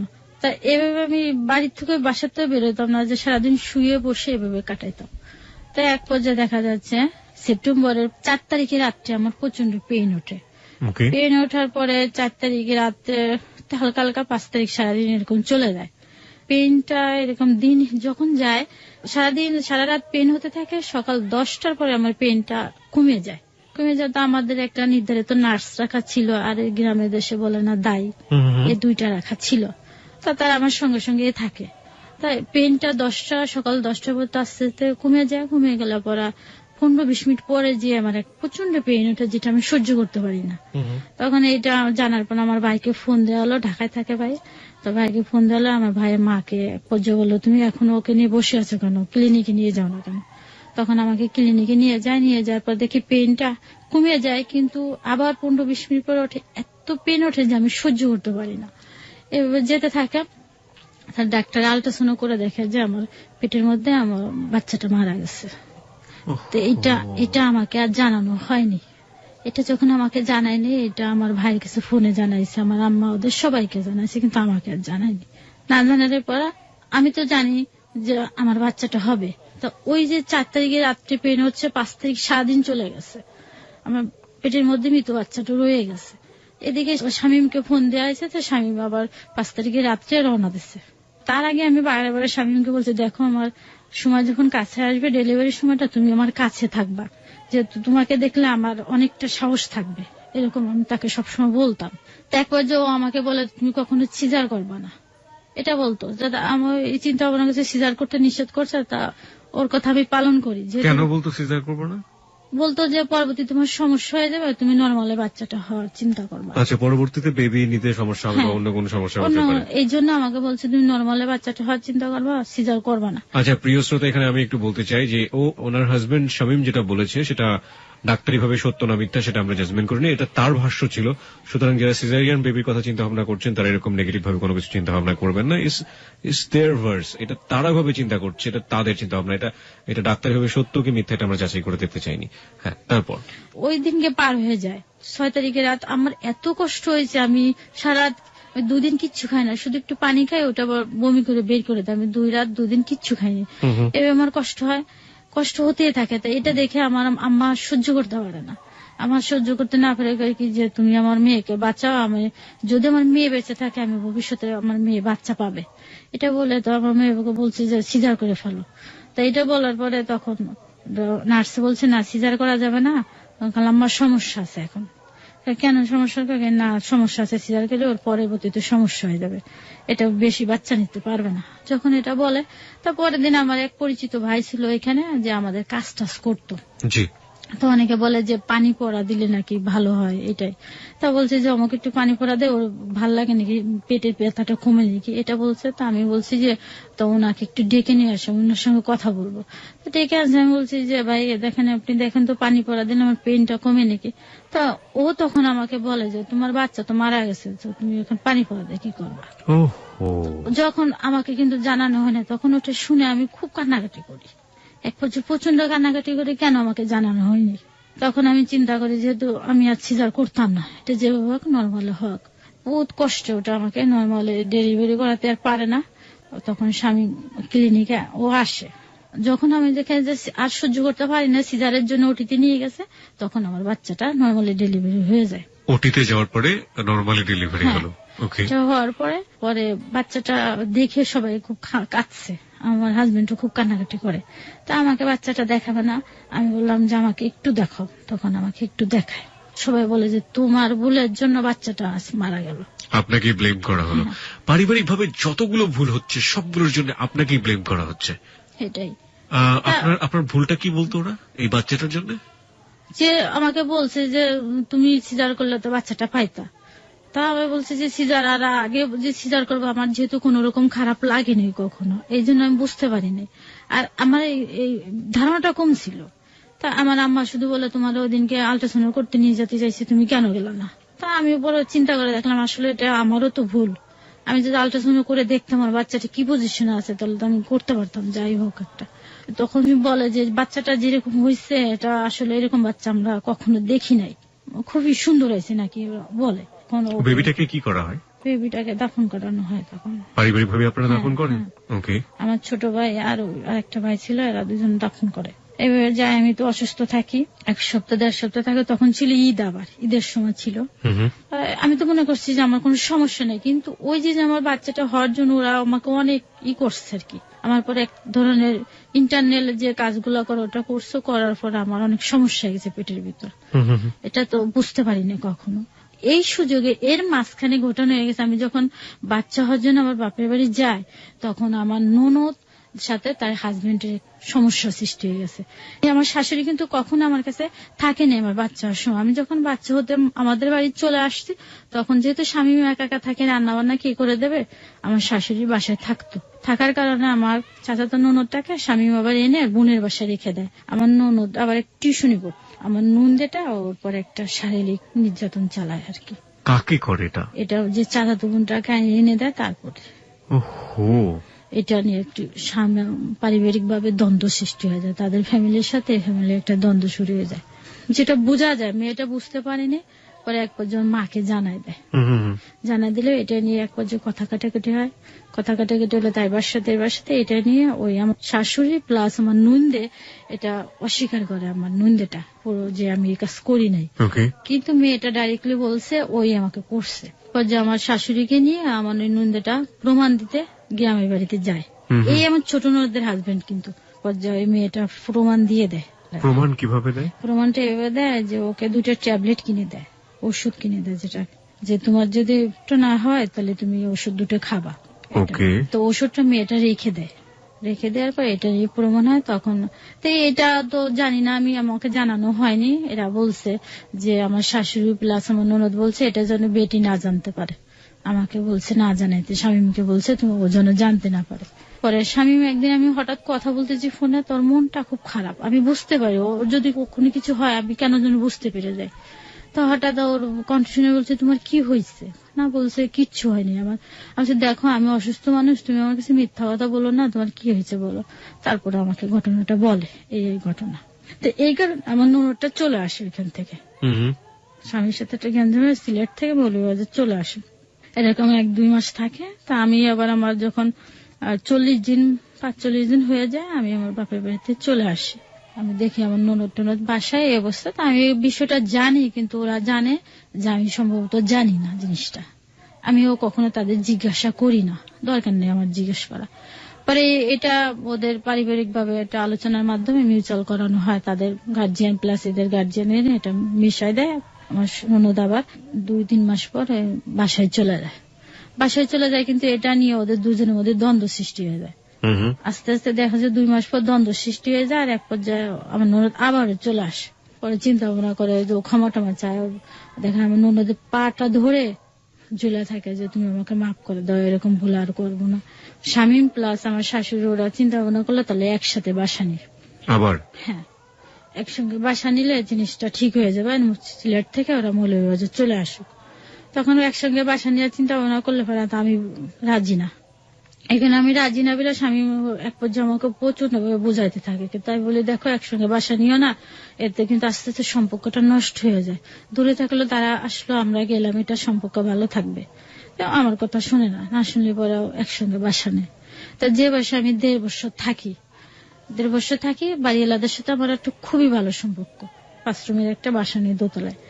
তো ওইখানে থাকি, থাকতে থাকতে এক পর্যায়ে দেখো মাঝে মাঝে আমার ননদ প্লাস ননদের সঙ্গে ওদের দ্বন্দ্ব হয়, গ্যাঞ্জাম হয়, ঝগড়া হয়। কেন্দ্র করে দেখার জন্য ননদের মনের মধ্যে একটা ফাঁকা যে আমার হাজবেন্ড এরকম করলো, এনে গ্যাঞ্জাম ট্যাঞ্জাম হলে পরে দেখে আমি আর শামীম টিভি দেখতেছি, আমার শাশুড়ি আসতে শামীমকে ডেকে নিয়ে চলে যায় যে বেটা বেটা বলে ডাকতো, বেটা আয় দেখে কি হচ্ছে দেখ। তাই ডেকে নিয়ে আমি ওইখানে যেহেতু রয়েছে আমাকে কখনো ডাকতো না, আমি যেতাম না, যে অন্য ঝগড়াটা শুনে আমার দরকার নেই। তো স্বামী ওইটা শুনে টুনে এসে বিচার সালিশি করে এসে ঘরের মধ্যে এসে আমার সাথে লাগাই দিত যে পাশে মানুষ মরে গেলেও তোমার কিছু দেখার জন্য তুমি এখানে তুমি টিভি দেখতেছো, বা আমি বই পড়তাম তুমি কেন এখানে বই পড়তেছো, এরকম কথাবার্তা বলার পরে এক পর্যায়ে করছে আমি বলছি দেখো তুমি আরেকজনের ঝগড়াটা শুধু শুধু ঘরের মধ্যে আনতেছো কেন, তুমি শুধু শুধু নিজের সংসারে অশান্তি করবানি। এক পর্যায়ে এই নিয়ে কথা কাটাকাটি আমার মারতো। আর তাছাড়া এমনি যখন আমার মারতো যাই হোক ওটা আমি ভুলে যাই, তার সাথে আমি খুব সুন্দরভাবে সংসার কিন্তু করি। আমি প্রচন্ড ভাবে ইয়ার্কি ফজলিমতি তার সঙ্গে করি, প্রচন্ড ভাবে ফান করি, দুজনে মজাও করি, এরকম যায় আমাদের। তাই এভাবে এরকম হয় কেন ওদের হয়, কিন্তু ওই জ্যাসটা স্বামী এসে আমার পরে খাটায়, এভাবে চলতে থাকে। এভাবে দেখা যায় 2-3 বার এরকম সংসার হয়। তা আবার একদিন ওরকম যে ওদের দুজনের মধ্যে গ্যাঞ্জাম হয়েছে স্বামী স্ত্রীর মধ্যে, ওইরকম আমার শাশুড়ি আবার স্বামীকে ডেকে নিয়ে গেছে। ডেকে নিয়ে যাওয়ার পরে আমাকে আর বলিনি ওই বিষয়টি নিয়ে। আমার হাজবেন্ড আবার আমাকে মারছে, মারার পরে এখন আমার ননদ চিন্তা করছে তার হাজবেন্ডকে ছেড়ে দেবে, তার সংসার আর করবে না। পরে তার ওর হাজবেন্ড চলে যাওয়ার পরে এই তো কি ঘুমের ট্যাবলেট খাইছে, কি জানি কি কি খেয়ে অস্থির, এখন সে বউ ছাড়া বাঁচবে না, এটা ইত্যাদি ইত্যাদি। প্রায় 10-12 দিনে ভিন্ন রয়েছে জামাই থেকে, কিন্তু জামাই পাগল হয়ে গেছে বউকে নেওয়ার জন্য। এইভাবে করার পরে তার লোকজন ডাকানো হয়েছে যে একটা সালিশি বিচার যেটাকে বলে। এই ঘটনার সাথে কি আপনার ঘটনার কোনো রেশ বা কোনো যোগাযোগ আছে? আচ্ছা ঠিক আছে। তারপরে এভাবে করার পরে এক পর্যায়ে হওয়ার পরে ওরা বিচার সালিসি করতে আসবে লোকজন। তো ওদিনকে বিচার সালিসি যেহেতু স্বামী ওদের বিষয়টা নিয়ে আমাকে মারছে, মারার পরে আমি কিচ্ছু বলিনি। আর এই যে এত সব ঘটনা ঘটে কখনো আমার সংসারে কিন্তু আমি জানাই না, আমার বাপের বাড়ি ভাই বোন কারো কিছু আমি কখনো জানাই না, জিনিসটা না এইভাবে থাকে। তা ওই যে আমার চাচা শ্বশুর আসছে, আমার উকিল বাপ ছিল, উকিল বাপ আসছে, আর আমার ফুফুর শাশুড়ি এরা আসছে বিচার করতে, ওদের বিচারটা করতে এসে তা ওদের কাছে আমার বিষয়টা আমাদের মারছে এটা নিয়ে নালিশ দিচ্ছে আমার শাশুড়ি তাদের কাছে। তারপর ওরা আমার ফুফুর শাশুড়ি এসে জিজ্ঞেস করতেছে যে কি হয়েছে, তোমার মন খারাপ? আমাকে না ফুফু কিচ্ছু হয়নি। না কি হয়েছে তোমার মন খারাপ? আমাকে না ফুফু কিচ্ছু হয়নি, এমনি ভালো লাগছে না, আমি শুয়ে আছি। ও এর আগে একটা কথা বলতে হবে, এর আগে দেখা যাচ্ছে যে আমার যে বাচ্চাটা হয়ে মারা যায় 10 মাস পরে আবার আমার কনসেপ্ট করে। 10 মাস পর কনসেপ্ট যখন করার পরে আমার বাচ্চাটা ঠিক জায়গায় না আসে এটা ওভারেতে চলে যায়। ওকে, বেবি টিউবে না থেকে সেটা ওভারেতে চলে যায়। হ্যাঁ, লেফট সাইডে মানে বাঁ সাইডে ওভারেতে চলে যায়। চলে যাওয়ার পরে এটা আমি এরকম আমার কেমন যেন লাগে, একটু ভিন্ন ভিন্ন ধরনের লাগে, যে আমার আগের বেবিটা থাকা অবস্থা এরকম ছিল না, আর এটা একটু অন্যরকম লাগে। তা আমি স্বামীকে জানানোর পরে কি না এরকম হতে পারে তোমার। তার অন্য দিক দিয়ে সমস্যা হয়, আমার শারীরিক দিক দিয়ে সমস্যা দেখে আমি স্বামীকে জানাই। ও ডাক্তারের সাথে আলাপ করার পরে বলে ডাক্তার বলে এরকম অনেক সময় হতে পারে মেয়েদের। তো এরকম হওয়ার পর আমি ওখানে একজন মহিলা ডাক্তারে দেখানোর পরে যদি এরকম হয় আপনাদের তাহলে আপনি একটা আল্ট্রাসাউন্ড করে দেখতে পারেন। তখন আমি আল্ট্রাসাউন্ড করে দেখলাম যে এটা ওভারিতে চলে আসছে। উনি বলছে কি যে এটা যদি আপনারা অপারেশন করে না ফেলেন ওনার জন্য সমস্যা হয়ে যাবে, ওনার জীবনে একটা রিস্ক হয়ে যাবে। তখন এটা আমার ভাইয়ের সঙ্গে ফোনে আলাপ করলাম, যেহেতু আমার ভাই হসপিটালে চাকরি করেন, ওনাকে জানানো হলো। জানানোর পরে ঠিক আছে তো ওকে নিয়ে আসো, এটা আমরা ল্যাপারোস্কোপি করে ঠিক করব। তা ওই দিনকে রাত্রে আমি তো খুব কান্নাকাটি করলাম যে আমার ভাগ্যটা এতই খারাপ যে আমার বাচ্চাটা হয়ে আবার নষ্ট হয়ে গেল, আবার এই একটা এরকম আমি খুব কাঁদতেছি। তো কান্নাকাটি করার পরে রাত্রে গাড়িতে আমরা চলে আসলাম ঢাকায়। মানে এই হসপিটালে ক্লিনিকে টেস্টের জন্য আমাকে সারাদিন ওই অবস্থায় দৌড়ের পর রাখা হলো। আপনি ঘটনাটা যে জায়গাটা ছেড়েছিলেন ওখানে কিন্তু আবার ফিরে যেতে হবে। হ্যাঁ, তাই এটা এইভাবে করতে থাকার পরে আমাকে ডাক্তার বললো যে এইখানে এসে আবার 2টা টেস্ট করা হলো, আবার আল্ট্রাসাউন্ড করা হলো, যে ওই রিপোর্টটা হয়তো ভুল হতে পারে। পরে দেখে না যে একই সমস্যাটা একই। তা বলছে দেখি আমরা ল্যাপারোস্কোপি করে এটা ঠিক করাতে পারি কিনা। তা যে পজিশনে আছে এটা ল্যাপারোস্কোপি করানো যাবে না। তখন বলে ওনাকে অপারেশন করা ছাড়া কোনো গতি নেই। তখন ওরা বললো যে ঠিক আছে রাত্রে আমরা অপারেশন করে চিন্তা ভাবনা করবো, যদি ওনার সন্ধ্যার সময় প্রচন্ড পেইন হটে তাহলে কিন্তু অপারেশন করতেই হবে। তা ঠিকই আমি সারাদিন ওই যে বসে থেকে টেস্ট করানোর পরে দেখি সন্ধ্যার পরে আমার প্রচন্ড পেইন যে আমি সহ্য করতে পারতেছি না। তারপরে রাত্রে 8টার দিকে আমার অপারেশন হয়ে যায়। অপারেশন হয়ে যাওয়ার পরে আমার বাঁ সাইডের টিউব একটা ফেলে দেওয়া হয়। একটা টিউব ফেলে দেওয়া হলো? হ্যাঁ, একটা টিউব ফেলে দেওয়ার পরে তারা ডাক্তারের তত্ত্বাবধানে থাকি কয়েক মাস পর পর, 1 মাস পর পর না ডাক্তার দেখাতে হয় আমাকে। তো এইভাবে আমি 15 দিন থাকি। আর এর আগে আমি অনেক আগে কলেজের চাকরির জন্য ভাইবা দিয়ে আসছি। তা যেদিন অপারেশন করাবো 4 তারিখে সেপ্টেম্বরের 4 থেকে 2011 সাল ছিল এটা। তখন ওই দিনকে আমার ফোন আসছে আমার চাকরিটা হয়ে গেছে, কলেজের চাকরিটা হয়ে গেছে। তখন স্বামী ফোন দিয়ে তাদেরকে জানায় দেখেন উনি তো একটু অসুস্থ, হসপিটালে আছে, ওনার একটা অপারেশন হয়েছে, ওনাকে একটু সময় দেন সামনে মিশে যে উনি জয়েন করবে। তো ওরা কথাটা মেনে নিল আর কি। তারপরে আমার তো অপারেশন হয়ে যায়, তাই একদিন চাকরির জন্য বারবার ওরা ফোন দেয় ওইখান থেকে কলেজ থেকে। তা আমাকে 15 দিন পর আমাকে ঢাকা থেকে নিয়ে যাওয়া হয়, স্বামী এসে আবার নিয়ে যায়। ওই আমাকে ডাক্তার বললে 3 মাস রেস্টে থাকতে, আমি কিন্তু কোনো রেস্টে নাই। ওই দিনকে যে আমি রাত্রের থেকে রান্না শুরু করি ওই অসুস্থ শরীরে। এভাবে যেতে থাকে। তাই একসঙ্গে যেহেতু আমাদের বাসা, আমার শাশুড়ি করতো কি দেখে যে বউটা কিছু করতে পারে না অসুস্থ শরীরে, আমার শাশুড়ি আমার সংসারে একটা কাজও কখনো করতো না। আর আমার শাশুড়ি সব খুঁটিনাটি সব কাজ আমার ওদের সংসারে করে দিত, সব এভরিথিং। সকালে ঘুম থেকে উঠে তার রান্নার থেকে করে তার পোশাক আশাক সব, তার বাচ্চা লালন পালন খাওয়া, আমার নুনদের পোশাক আশাক পর্যন্ত সে পরিষ্কার করে দিত আমার শাশুড়ি। তো আমার সংসারে একটা কাজও করতো না। তো এইভাবে আমি একদিন স্বামীকে বললাম দেখো আমি অসুস্থ শরীরে এরকম কাজ করি, আমি তাকে এভাবে বলিও নেই। তা বলছে আস্তে আস্তে করো কাজগুলো। তো এভাবে যখন আমার ওই যে সে আগের জায়গাটা যেতে হবে, তাদের হাজবেন্ডের মধ্যে এরকম গ্যাঞ্জাম ছাড়াছাড়ি হয়ে যাবে। তো 2 পক্ষের লোকজন আসিয়া যখন এই জিনিসটা মীমাংসার জন্য বসলো, তখন আমাদের যে আগে রাত্রে মারলো স্বামী তাদের বিষয়টা নিয়ে এটা তখন তারা জানলে পরে আমার চাচা শ্বশুর এসে জিজ্ঞেস করলো যে বউ তোমার কি হয়েছে? আমি বললাম, না চাচা যান কিচ্ছু নেই। সালাম টালাম দেওয়ার পরে তারা আসলে আমি চাটা করে দিলাম। চা করে দেওয়ার পরে উকিল বাপটপ সব জিজ্ঞেস করলো। এক পর্যায়ে বললো যে তোমাদের একটা বিচার করতে এসে আমাদের আরেকটা বিচারের কথা শুনতে হচ্ছে। আমি কে দিচ্ছে আপনাদের কানে এগুলা? আমি তো আপনাদের কিচ্ছু বলিনি। ও করতো কি, একটা রাগ করে আমার মায়ের করে কখনো রুমে থাকতো না, আমার শাশুড়ি রুমে যে ঘুমাইতো সবসময়ের জন্য। আমার শাশুড়ি রুমে যে 3 দিন ঘুমায়।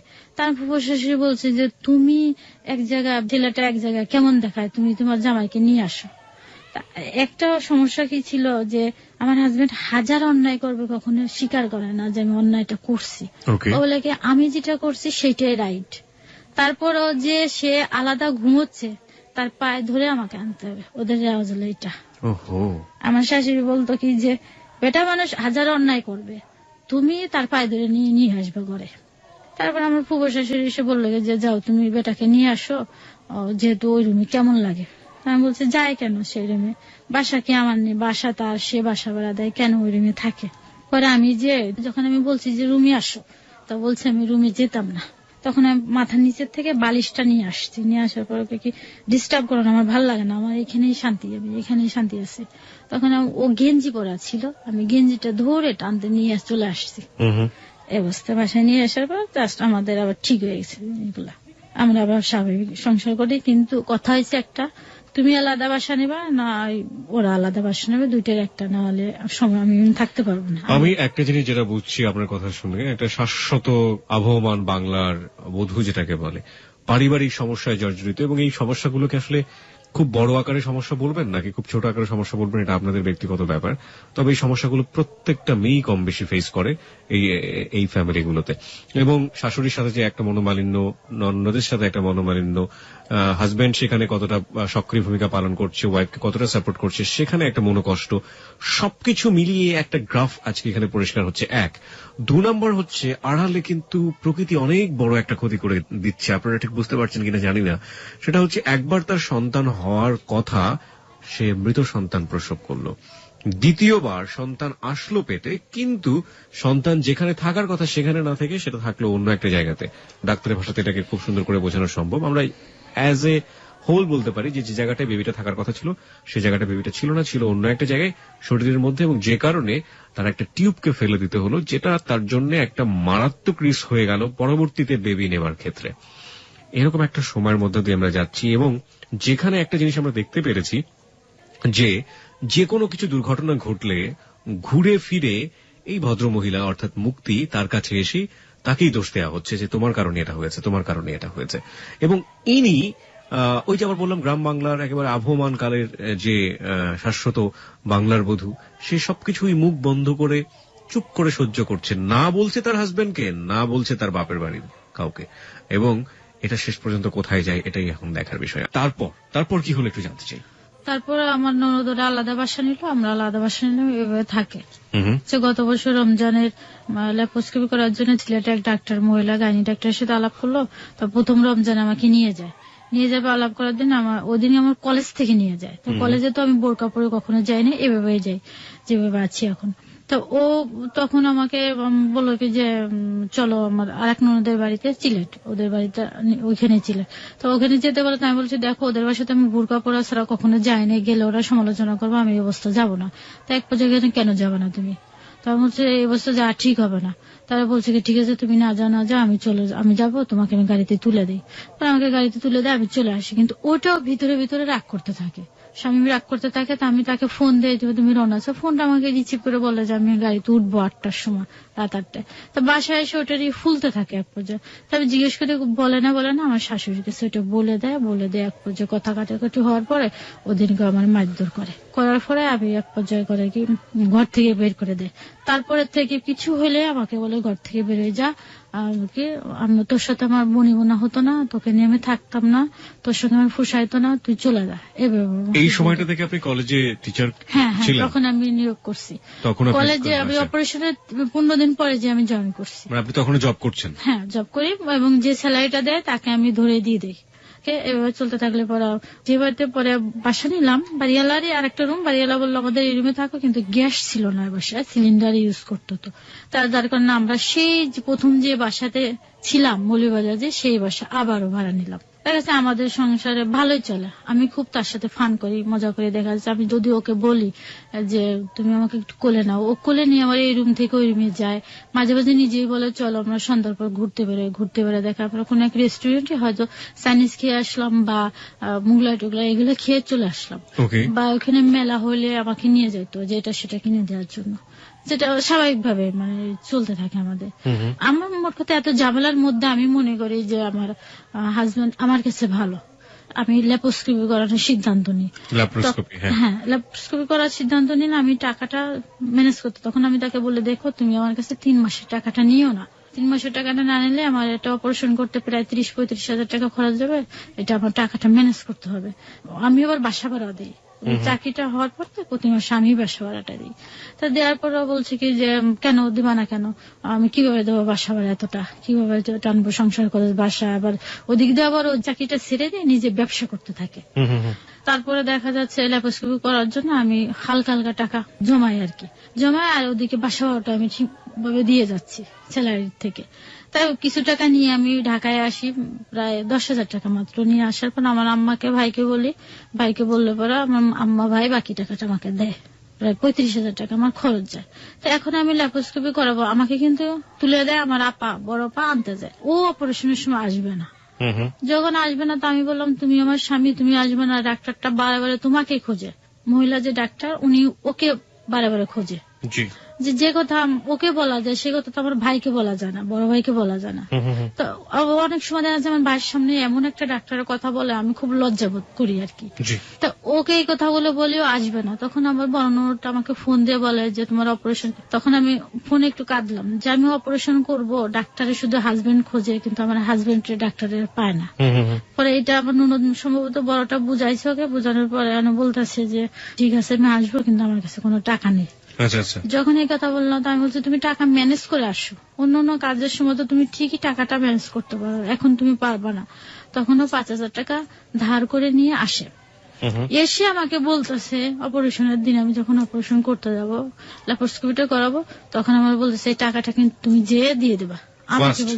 আমাকে বলতেছে মানে এসেই এসব কথা না, এসে অন্য কথা ভালো মন্দ বলার পরে এসব কথা।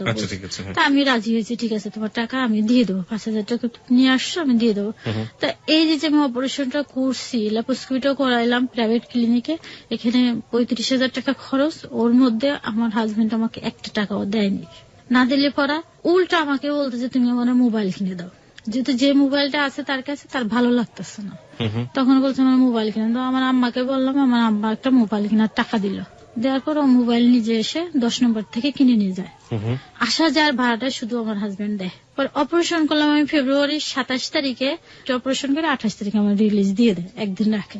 1 তারিখে চলে আসি, মৌলভীবাজার চলে যায়, 1 তারিখে চলে যায়, 2 তারিখে যে আমি আবার কলেজে জয়েন করি। যে আমার পেটে কিন্তু পুরো ব্যান্ডেজ করা, ওই অবস্থায় কলেজে যাই। তা দেখে আমার কলেজের স্যার ম্যাডামরা বলতেছে আপনি এই অবস্থায় কেন আসছেন, আপনি দরকার ছুটি নেন। আমি কেন আচ্ছা ছুটির জন্য আমি স্যারের সঙ্গে কথা বলবো, প্রিন্সিপাল স্যারের সঙ্গে। আমাকে রিক্সা ওঠা বারণ, তো আমাকে বাইকে করে দিয়ে আসে, কিন্তু আস্তে সময় আমি হেঁটে হেঁটে আস্তে আস্তে করে আসি। তা আমি বললাম তুমি আমাকে একটু নিয়ে যাও, আমার খুব কষ্ট হচ্ছে। তা বলছে তুমি হেঁটে হেঁটে আসো। তা আমি হেঁটে হেঁটে বাসায় চলে আসি, যেখানে 10 মিনিটের রাস্তা আমি প্রায় আধা ঘন্টা এরকম লেগছে আমার হাঁটতে আর কি। ও তো কাজে বেরোয় চলে গেছে, রাত্রে রান্না কি করবে। 3 দিন আবার আমার শাশুড়ি রান্না করছিল। আমার শাশুড়ি কিন্তু কখনো সংসারের কাজ করে না, ওনার ব্যক্তিগত কাজ ছাড়া। তারপরে আমি রাত্রে কি রান্না করবে, দেখা যাচ্ছে আমি রাত্রের জন্য ফ্রিজের থেকে মাংস বের করতে গেছি। ওই জিনিসটা মাংসটা আমি ফ্রিজে যে পাইনি। যখন পাইনি তা আমি এবার জিজ্ঞেস করলাম, আমার শাশুড়ি নামাজ পড়তে আছে, আমি বললাম যে মা মাংসটা কোথায়। তা বলছে তুমি যার পরের দিন আমি রান্না করে খেয়ে ফেলছি। তা আমি বলার মধ্যে বললাম যে আমি না 1.5 কেজি মাংস রান্না করে রেখে গেলাম, যেহেতু আমি একদিন আসি মাঝখানে। তো এই কথা বলার আমি ভালো মন্দ কিচ্ছু বলি না। আমার শাশুড়ি আমার বেশ কয়েকটা কথা শোনাইলো। শোনানোর পরে আমি বসে আছি। তা রাত্রে স্বামী আসার পরে স্বামী বলতেছে তোমার মন খারাপ কেন। আমি বলছি আমার কিছু হয়নি। তারপরে কি যে না তোমার মন এরকম, আমি কলেজের গল্পগুলো করতেছি যে কলেজে আজকে এরকম হলো, প্রতিদিনই গল্প করতাম কলেজেরটা এসে। তা আমার শাশুড়ি এসে কান্না করে ওটা নালিশ করে দিছে যখন বলে দেওয়ার পর স্বামী মানে কিছু না শুনে না যাচাই করে আমাকে বেশ কয়েকটা কথা বললো, বেশি কথা বললো, ঘর থেকে বেরিয়ে চলে যায়। রাত্রে এসে আমার শাশুড়ি আর স্বামী একা একা ভাত খেয়ে ফেললো। আমি কিন্তু অসুস্থ শরীর, অপারেশন করা, আমার টাইম মতন ওষুধ খেতে হয়, আমি খাইনি। তখন আমাকে বললো না, আমি ওইটা মনে মনে খুব ধরে রাখছি যে কেন সে আমাকে ছাড়া কখনো ভাত খায় না, আজকে ভাত খেলে আমি আজকে ভাত খাবো না, এরকম একটা চিন্তা ভাবনা নিছি। তো এইখানে হয় কি, ওই দিনকে রাত্রে আমাকে খুব মারে আর কি। শাশুড়ি খাটের পাশে দাঁড়ায় থাকে আর আমাকে ওই অপারেশন করা অবস্থা প্রচন্ড আগে মারধর করলে আমি রাত্রে আমার আপাকে ফোন দিই। আমি আমার আপাকে জানাতে বাধ্য হই যে আপা আমাকে যদি বাঁচাতে চাস তাহলে নিয়ে যা আমাকে, কি হয়েছে এই ঘটনা। ওই অবস্থা ঘর থেকে বের করে দেয় আর কি। আমি ঘর থেকে প্রায় 1 বছর ধরে যখন শুনতে পাচ্ছি আমার এরকম সমস্যা, পেটে আমার বাচ্চা কাচ্চা এরকম হবে না সমস্যা, তখন থেকে আমার এসে ঘর থেকে বের করে দেয়, কিন্তু কখনো আমি বেরোই না। আচ্ছা দাঁড়ান, আপনি একটু আগে বলছিলেন যে আপনার পেটে বাচ্চা কাচ্চা হবে না, ব্যাপারটা কে বললো?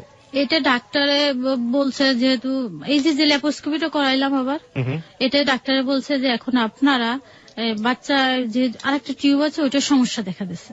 আচ্ছা, এই সমস্যাটা দেখাচ্ছে, সমস্যা বলতে ওটা ব্লক দেখা দিচ্ছে। ব্লক? হ্যাঁ, এটা দেখা দেওয়ার পর না বলতেছে আমার হাজবেন্ডকে ডেকে ডাক্তার বলছে আপনারা একটা কাজ করতে পারেন, আপনারও সমস্যা নেই, স্ত্রীরও ঠিক আছে, তো আপনারা টিউবের বাচ্চা নিতে পারেন, টেস্ট টিউবে নিতে পারেন। আমার হাজবেন্ড রাজি না, তা রাজি না হলে পরে কয় কি যে আমি নিতে পারবো না। তা আমি মাঝে মাঝে খুব কান্নাকাটি করার পরে এক পর্যায়ে ঠিক আছে তোমার যদি টাকা থাকে তুমি নাও, আমি এর ভিতরে নেই, এটা বললো। এখন যেটা ঘটনা ঘটছে, এই যে 1 বৈশাখে আমি ইনভাইট করছি মানে ওই ননদ, যে ননদের কারণে আমার এত গ্যাঞ্জাম, ননদকে ফোনে আমি ইনভাইট করছি, করার পর আমার ইনভাইট তারা প্রত্যাখ্যান করছে, আসবে না।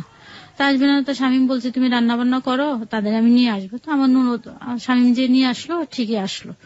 আসার পরে তো আমার জিনিসটা খুব খারাপ লাগছে।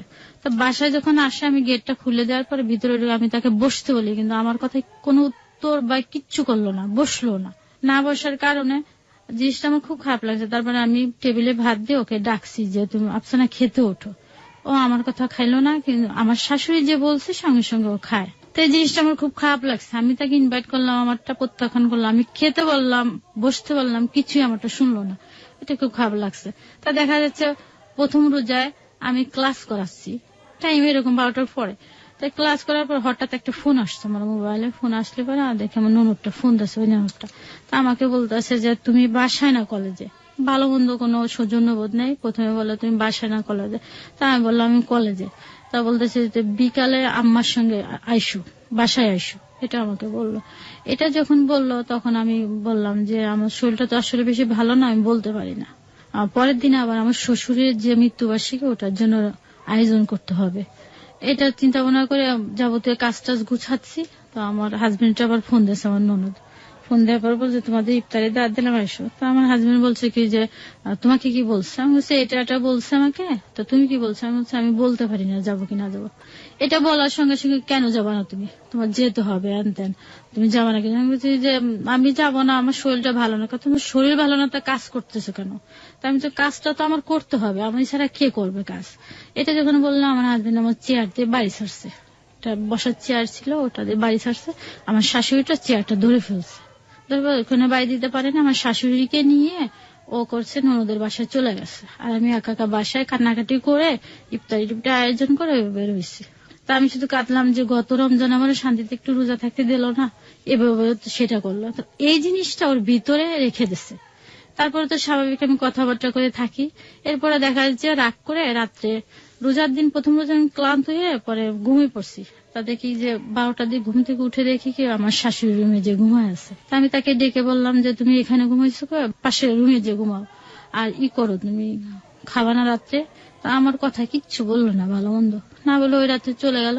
পরের দিনকে কি মনে ভেবে বিছানায় এসে শুইছে, রুমে এসে শোয়ার পরে মাঝখানে কোলবালিশটা দিয়ে ওর সাইডে ও আমার সাইডে আমি দুইজনে শুয়ে আছি, কিন্তু কেউ কার সঙ্গে কথাটা তো বলে না বা কেউ কারোর টাচও করি না, আমরা এভাবে রয়েছি। এভাবে যাওয়ার পর দীর্ঘ প্রায় 12-13 দিন চলে গেছে। হঠাৎ করে আমার পেটের মধ্যে একটু পেইন করতেছে। তাই আমি বলছি কি দেখো না আমার পেটে না হঠাৎ পেইন করে, ভালো মন্দ কিচ্ছু বললো না। না বলার পরে বলছে যে কদিন আসো চুপচাপ করে থাকো, এই কথাটা হঠাৎ আমাকে বললো। তো বলার পরে আমি কিছু কেন, তারপর আমি কিছু না বলে আমি ফ্লোরে বিছনা করে নিচে ঘুমাইতে যাই। তো এইভাবে ঘুমাই, এভাবে চলতে থাকে। ও আলাদা থাকে, আমি আলাদা থাকি। দীর্ঘ 13 দিন এভাবে আমরা আলাদা থাকলাম। হঠাৎ একদিনকে ওকে আমি ফোন দিয়েছি, আমি প্রচন্ড পেইন করার পর আমি বলতেছি, দেখো তুমি কোথায়? তা বলে কি জন্য ফোন দিচ্ছ সেটা বলো। তা আমি বলছি কি যে তুমি কি দূরে না কাছে? তো বলছে আমি দূরে। তো আমি আর জিনিসটা বলিনি, না বললে রাত 10টার সময় বাসায় আসছে। আসার পরে ও এসে টাকা গুনতেছে, টাকাটা বের করে টাকাগুলো গুনতেছে। গুনার পরে এসে আমি বলছে আমাকে ভাত দাও। তা আমি বললাম যে টাকাটা আমি যে ধরছি, আমাকে বলছে তুমি টাকা পয়সা ধরে ইয়ার্কি করবে না আমার সঙ্গে। আর আমার কোনো বউ নেই, আমার মা আছে, বোন আছে, আমি তাদের জন্য সবকিছু করতে হবে। এটা যখন আমাকে বলার পরে তারপরে আমাকে বলছে ভাত দাও। তো আমি রাত্রে ভাত দিলাম, 10টা বেজে গেছে তখন। ভাত দেওয়ার পরে আমি বলছি কি দেখো আমার শরীরটা না ভালো না, হঠাৎ খুব পেইন করে আমার। তখন আমাকে বলে যে সিম্পিতি নিয়ে চেষ্টা করো না, আমার কোনো বউ নাই, তুমি কি মনে ভাবছো? এই কথা বলে কি তুমি আমার মন জয় করতে পারবা নাকি? তোমার সাথে আমার ফুসাইতো না, আমি উকিলের সাথে কথা বলবো, তোমার মতন তুমি, আমার মতো আমি, তুমি আমার ঘর থেকে বেরোয় যাও। এটা যখন বলার পরে লোকজন ডাকো, এটা আমাকে বললো। তখন আমি বাড়িওয়ালাদেরকে ডেকে নিয়ে আসলাম।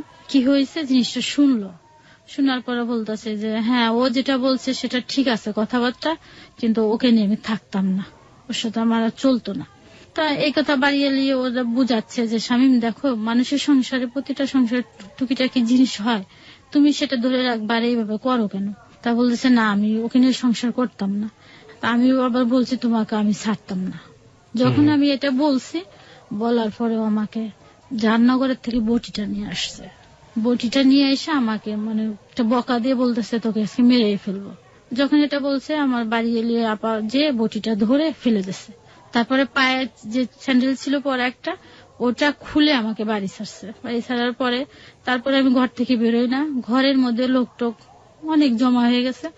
তারপরে আমার হাতটা ধরে ধাক্কা দিয়ে ঘর থেকে বের করে দিয়েছে। পাশে বাড়িওয়ালার ভাই ছিল, বাড়িওয়ালার ভাই আমাকে ধরে ফেলছে। ধরে ফেলার পরে 500 টাকা নিয়ে আমাকে বসানোর পর আমি কান্নাকাটি করছি।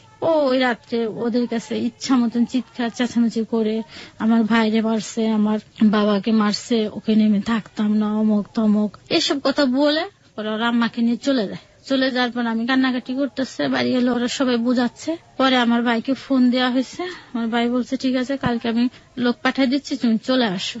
আমি আর আসিনি, ওর ভগ্নিপতি আছে, আবার বড় একটা ভগ্নিপতি আছে যেটা আমাদের বিয়ের মাঝখানে ছিল। সেই ভগ্নিপতি আমার ভাইকে ফোন দিয়ে বলে কি যে আপনার বোনকে আপনি নিয়ে যান, আপনার বোনকে নিয়ে যান, যা করার আমরা পরে করব। এটা বলার পরে তারপরে আমি ঘর থেকে বেরোই না। আমি 3 দিন 3 রাত একা আছি। আমি কি খাচ্ছি না খাচ্ছি খোঁজ খবর না। আমার শাশুড়ি আর ফিরে আসেনি, আর ও আসে না। এভাবে সারা রাত আমার বাড়ি এলে আমার পাহারা দেয়, দিন রাত্রে পাহারা দেয়। তো এক পর্যায়ে বলছে ওর মালটাল সহজনে নিয়ে বেড়ে চলে যায়। এটা আমার হাজবেন্ড বলে, বাড়িওয়ালার কাছে বলে যে ওর যা আছে সব টপ নিয়ে বেড়ে যায়, না হলে আমরা বাসা ঢুকবো না। এটা বললে আমার বাড়িওয়ালা বলতেছে কি যে যেখানে তোমার হাজবেন্ড এটা মানে সহ্য করতে পারে না, তো সেখানে তো অন্যরা তো এটা সুযোগ পাবে, তো তুমি আর কি করবা, তুমি চলে যাও। তখন আমি মালটাল যখন নিবে, আমার চাচাতো ভাই আমার বড় বোন গেছে আমাকে আনতে পরে চিন্তা করলাম যে আমি থানায় যে একটা জিডি করে আসি। তারপরে আমি থানায় গেছি, থানায় যে একটা জিডি করতে গেছি যে আমি এরকম মালটাল আমাকে নিয়ে বেড়ে যেতে বলতেছে, তা মাল নিয়ে যাব, তা আমাকে পরবর্তী যাতে দোষারোপ না করতে পারে এই কারণে আমি একটা জিডি করতে যাচ্ছি। থানায় লোকজন বলছে এটার জন্য তো কোনো জিডি হয় না, যদি চুরি যায় আপনার জিনিসটা জিডি হবে, তাছাড়া জিডি করা হবে না। তখন আমি জিডি করে নিয়ে চলে আসি, কলেজের চেকটা নিয়ে আমি চলে আসি। পরে যখন মাল বের করবো তখনও আমি তাকে ফোন দিই, স্বামীকে ফোন দিই। ওই 4 দিনের মধ্যে খোঁজ না নেওয়ার পর আমি তাকে ফোন দিই, দেখো আমি চলে যাচ্ছি, তা আমি কি নিতাম বলো? তোমার যা আছে নিয়ে যাও। তা আমি বলছি তুমি থাকবা না? কয় না আমি থাকবো না। তখন ওই বোনের স্বামী, সে ছোট বোনের স্বামীকে পাঠায় দেয়। ওই এসে উঠানে বসে থাকার পরে তা বলতেছি যে আমি তাকে বললাম যে কি মাল নিতাম, তুমি সংসার করছো না আমি করছি, আমরা দুজনে জানতাম, আর কেউ জানে নাকি? তো ওকে পাঠাইছো কেন? ও এসে তো ভিতরেও দেখে না, বাইরে এসে বসে আছে। তখন আমার ননদ না এক পর্যায়ে আমার পরে আর কি ক্ষিপ্ত হয়ে চলে আসে। ক্ষেপে চলে আসার পরে আমি একটা তখন দিতে বাধ্য হয়ে একটা বকা দিই আর কি তাকে। পরে ও আমার হাজবেন্ড ও ননদ বলে কি যে ওকে কেটে পিস করে কেটে রেখে দেবো আমাকে বলে। বাড়ি এলে ওরা ক্ষিপ্ত হয়ে ওরা বলে কি যে এত বড় সাহস আমার বাড়িতে এসে সিনকেট করে। এটা বলার পর চলে যায়। পরে আমি ঢাকায় চলে আসি। এই পর্যন্ত আমার এখন পর্যন্ত কোনো খোঁজ খবর নেয়নি। কত সালে আপনি ঢাকায় চলে আসলেন বা কতদিন আগে চলে এসেছেন? এটা চলে আসছি জুলাইয়ের 24 তারিখে সমস্যাটা সৃষ্টি, আর জুলাইয়ের 27 তারিখে চলে আসছি। এই তো কিছুদিন আগে, তাই তো? হ্যাঁ। আমার কিছু কোশ্চেন আছে। প্রথম কোশ্চেনটা হচ্ছে, আপনি কলেজের জবটা কি করেছেন, ছেড়েছেন না? কলেজের জবটা পরে ওরা কলেজ থেকে আমাকে ফোন দেয়, যেহেতু বন্ধু ছিল। আপনি ছেড়েছেন না কোনো কারণে? কেন ছেড়েছেন? ছেড়েছি যেখানে মৌলভীবাজার থাকার আমার জায়গা নাই, একা একা একটা মেয়ের পক্ষে থাকার সমস্যা, সম্ভব না। আপনার আরো দুটো জব ছিল, সেগুলো আপনি আপনার ফ্যামিলি মেইনটেইন করতে গিয়ে সেগুলো আপনি ছেড়ে দিয়েছেন। এখন আপনার বয়স 33, যেটা আপনি অনুষ্ঠানের শুরুতে বলছিলেন। রাইট নাও আপনার প্রকৃতি প্রদত্ত যে সন্তান ধারণ ক্ষমতা, সেটাও অনেকখানি বলতে পারি যে 95% হচ্ছে রিস্কে চলে গিয়েছে, এবং বাকি 5% উপরওয়ালা যদি চাই তাহলেই সম্ভব, নইলে সম্ভব না। আর এখন আপনার জায়গাটা থেকে আপনি কি করতে চাচ্ছেন? আপনার হাজবেন্ড কি চাচ্ছে? আপনার হাজবেন্ড চাচ্ছে সেকেন্ড ম্যারি করতে, মানে দ্বিতীয় বিয়ে করতে। সে তো আমাকে সবসময় বলছে এটা। সে আমার যখন জানতে পারছে যে আমার বাচ্চা কাচ্চা হওয়া একটা রিস্ক, তখন থেকে আমাকে প্রায় এসে বলছে, দেখো সবাই আমাকে বলে যে তুমি আর কবে বাচ্চা হতো স্বামী, তোমার তো বয়স বেড়ে যাচ্ছে, আর বাচ্চা কাচ্চা কবে হতো। তখন এইগুলো এসে শেয়ার করতো। শেয়ার করার পর আমি বলতো যে আমি বিয়ে শাদী করবো। আমি বলছি ঠিক আছে তুমি বিয়ে করো, আমার কোনো আপত্তি নাই, আমি তো চাকরি নিয়ে থাকবো। ওই বলতো যে আমি তাকে নিয়ে বাসায় রেখে দেবো আর বাড়িতে রেখে দেবো, তুমি বাসায় থাকলা। আমি ঠিক আছে, তোমার যে সন্তান হয় আমি তাদের লালন পালনের ভারও নিব, আমি যতটুকুন পারি আমার সাধ্য মতন আমি চেষ্টা করব তাদের লালন পালন করার জন্য। তার মানে আপনি রাজি আছেন আপনার হাজবেন্ডের দ্বিতীয় বিয়ের ব্যাপারে? হ্যাঁ, যেহেতু তার বংশ রক্ষা দরকার, ও একা, এটার জন্য আমি রাজি ছিলাম। তারপরে আমি যেহেতু পছন্দ করে বিয়ে করছি, আর আমি তাকে এখন পর্যন্ত একটা দিনের জন্য বলতে পারি না। আপনার উপর এত অত্যাচার হলো, আপনার উপর এত নির্যাতন হলো, পারিবারিক ভাবে নির্যাতন হলো, সবকিছু হলো, আপনার ক্যারিয়ার স্ম্যাশ হয়ে গেল, আপনার সবকিছু একেবারে অসহায় নিদারুণ একটা পরিস্থিতির মধ্যে বর্তমান রয়েছে, তারপরও আপনি তাকে ভালোবাসছেন, ভুলতে পারেন না, এটা কি? সে আমাকে বারবার বলে ফোন করো না, আমি তারপরে তাকে ফোন দিই। ইভেন কি আমার ফ্যামিলিও নিষেধ করে তুমি ফোন দিও না, আমি কাউকে না যে লুকিয়ে লুকিয়ে ফোন দিয়ে থাকে, রিসিভ করে না। 15 বাইরে দেওয়ার পর, কল দেওয়ার পর হয়তো রিসিভ করে। দেখুন, ও যদি আপনাকে না চায়, কোনো না কোনো ভাবেই যদি না চায়, একটা হতে পারে যে আপনি নারী নির্যাতনের জায়গাটা থেকে আপনি ওর এগেইনস্ট একটা মামলা করতে পারেন, সেটা আপনি করবেন না কারণ আপনি ওকে চরম ভালোবাসেন। 1, 2 নাম্বার এটা হচ্ছে যে ওর জায়গাটা থেকে ও প্রচন্ড রকম আনহ্যাপি আপনাকে নিয়ে, সেটা ও স্পষ্টভাবে বুঝিয়ে দিয়েছে। 3 নাম্বার যেটা, সেটা হচ্ছে আপনিও কি কখনো হ্যাপি হতে পারবেন যদি ও সেকেন্ড ম্যারিটা করে এবং ওর আরেকটা বেবি হয়? আপনার দিকে ও ভুলেও তাকাবে বা তাকানোর আদৌ প্রয়োজন আছে কি তখন? না, এখন আমি চিন্তা করি আমি তো একটা মেয়ে মানুষ, আমি চাই না আমার জীবন একটা কলঙ্ক আসুক। এটা হচ্ছে আমার। আপনার জীবনে কলঙ্ক আসুক মানে হচ্ছে আপনি যেটা মিন করছেন যে আপনার হাজবেন্ড যদি আপনাকে ডিভোর্স দিয়ে দেয় বা আপনি যদি ডিভোর্স দিয়ে দেন, তাহলে আপনার জন্য একটা লেভেল হয়ে যাবে, সেটা হচ্ছে যে আপনি ডিভোর্সি, তাই তো? প্রিয় শ্রোতা, নোট অন দ্যাট পয়েন্ট, একজন শিক্ষিত নারী যিনি মাস্টার্স পাস এবং যিনি কলেজে অধ্যাপনায় নিযুক্ত ছিলেন একটা পর্যায়ে, ছাত্রছাত্রীদের শিখিয়েছেন, প্রত্যেকটা মেয়েকে এই জাতীয় কথা বলেছেন যে নিজের পায়ে দাঁড়াতে হবে, মেরুদণ্ড শক্ত করতে হবে, তুমিও মানুষ। সেই মানুষটাও সমাজে একেবারেই নিরুপায়, এবং সেও চায় না যে কলঙ্কের তকমা যেটাকে বলি আমরা, সেটা গায়ে লাগাতে। This is the hard reality, this is life. আমরা এটাই বলতে চেয়েছি আজকের হ্যালো 8920-তে। আপনি যে ছোট ছোট ঘটনা শুনলেন, যে ঘরের মধ্যে মারামারি হচ্ছে, ঘরের মধ্যে চিল্লাচিল্লি হচ্ছে, ঘর হাজবেন্ড মারছে, ও শাশুড়ির এগেইনস্টে এই ধরনের কথা বলছে, ননদের এগেইনস্টে সব কথা বলছে, এইগুলা চিরন্তন বাংলার আবহমান কাহিনী। কিন্তু এই গল্পটা হ্যালো 8920-তে কেন উঠে আসলো? উঠে এসছে এই কারণে যে তিনি একজন শিক্ষিত নারী, তারপরেও তিনি পারছেন না, 3টা জব তিনি ছেড়েছেন পারিবারিক টানাপোড়েনের কারণে, এবং তারপরেও তিনি এমন একটা জায়গায় দাঁড়িয়ে আছেন যেখানে দাঁড়িয়ে থাকে তার গায়ে রীতিমতো হাত তুলছে প্রতিনিয়ত সেই স্বামীটাকেই তিনি একের পর এক লাভ করে যাচ্ছেন, এবং সে শেষ পর্যন্ত গায়ে ওই কলঙ্কের তকমাটা লাগাতে চায় না। আমি আপনাকে একদম ফুললি একটা কথা বলি, আপনাকে আমাদের লিসনাররা কি বলবে না বলবে সেটা তাদের উপরে আমি ছেড়ে দিলাম। আপনার কি মনে হয় যে আপনি নিজের প্রতি অবিচার করছেন? এটা তো আমি প্রতিনিয়ত করি। দেখা যাচ্ছে আমি ঠিক মতো খাই না, আমার খেতে ইচ্ছে করে না, আমি খেতে বসলে ভাতটা মাখিয়ে ফেলে দিই, আমি ঘুমাইতে পারি না, তখন আর সহ্য করতে পারি না, আমি ঘুমের ওষুধ খেয়ে খেয়ে ঘুমাই। এখন আমি একটা রাতও ঘুমাইতে পারি না। আমি বারে বারে ফোন দিতে নিষেধ করে, আমি তারপরে মেসেজ দিই, মেসেজের কোনো উত্তর দেয় না। শুধু একটা মাত্র মেসেজ আমাকে উত্তর দিয়েছে, এটা আমার মোবাইলে এখনো রেখে দিয়েছি আমি। তো আপনি কেন এটা করছেন? যে মানুষটা আপনাকে চায় না সেই মানুষের পেছনে আপনি কেন লেগে আছেন? এটার জন্য আমি আসলে জীবন ওকে ভুলতে পারবো না। আর আমি যে ওকে কত ভালোবাসি এটা আমি কাউকে বুঝাইতে পারি না, আমার ফ্যামিলিও বুঝে না। আমার ভিতরে যে কষ্টটা আমি কারোর সাথে বুঝাইতে পারি না, কারোর শেয়ার করতে পারি না। আমার সত্যি কিছু বলার নেই। আমি মনে করি যেটা যে আপনি আপনার জায়গা থেকে সম্পূর্ণরূপে ভুল একটা জায়গায় দাঁড়িয়ে আছেন এবং দিস ইজ টোটালি রং। আপনি আপনার ইমোশনের বাইরে যদি জীবনটাকে দেখতে না পারেন তাহলে এই জীবনে কষ্ট ছাড়া সামনে আর কিছুই নেই।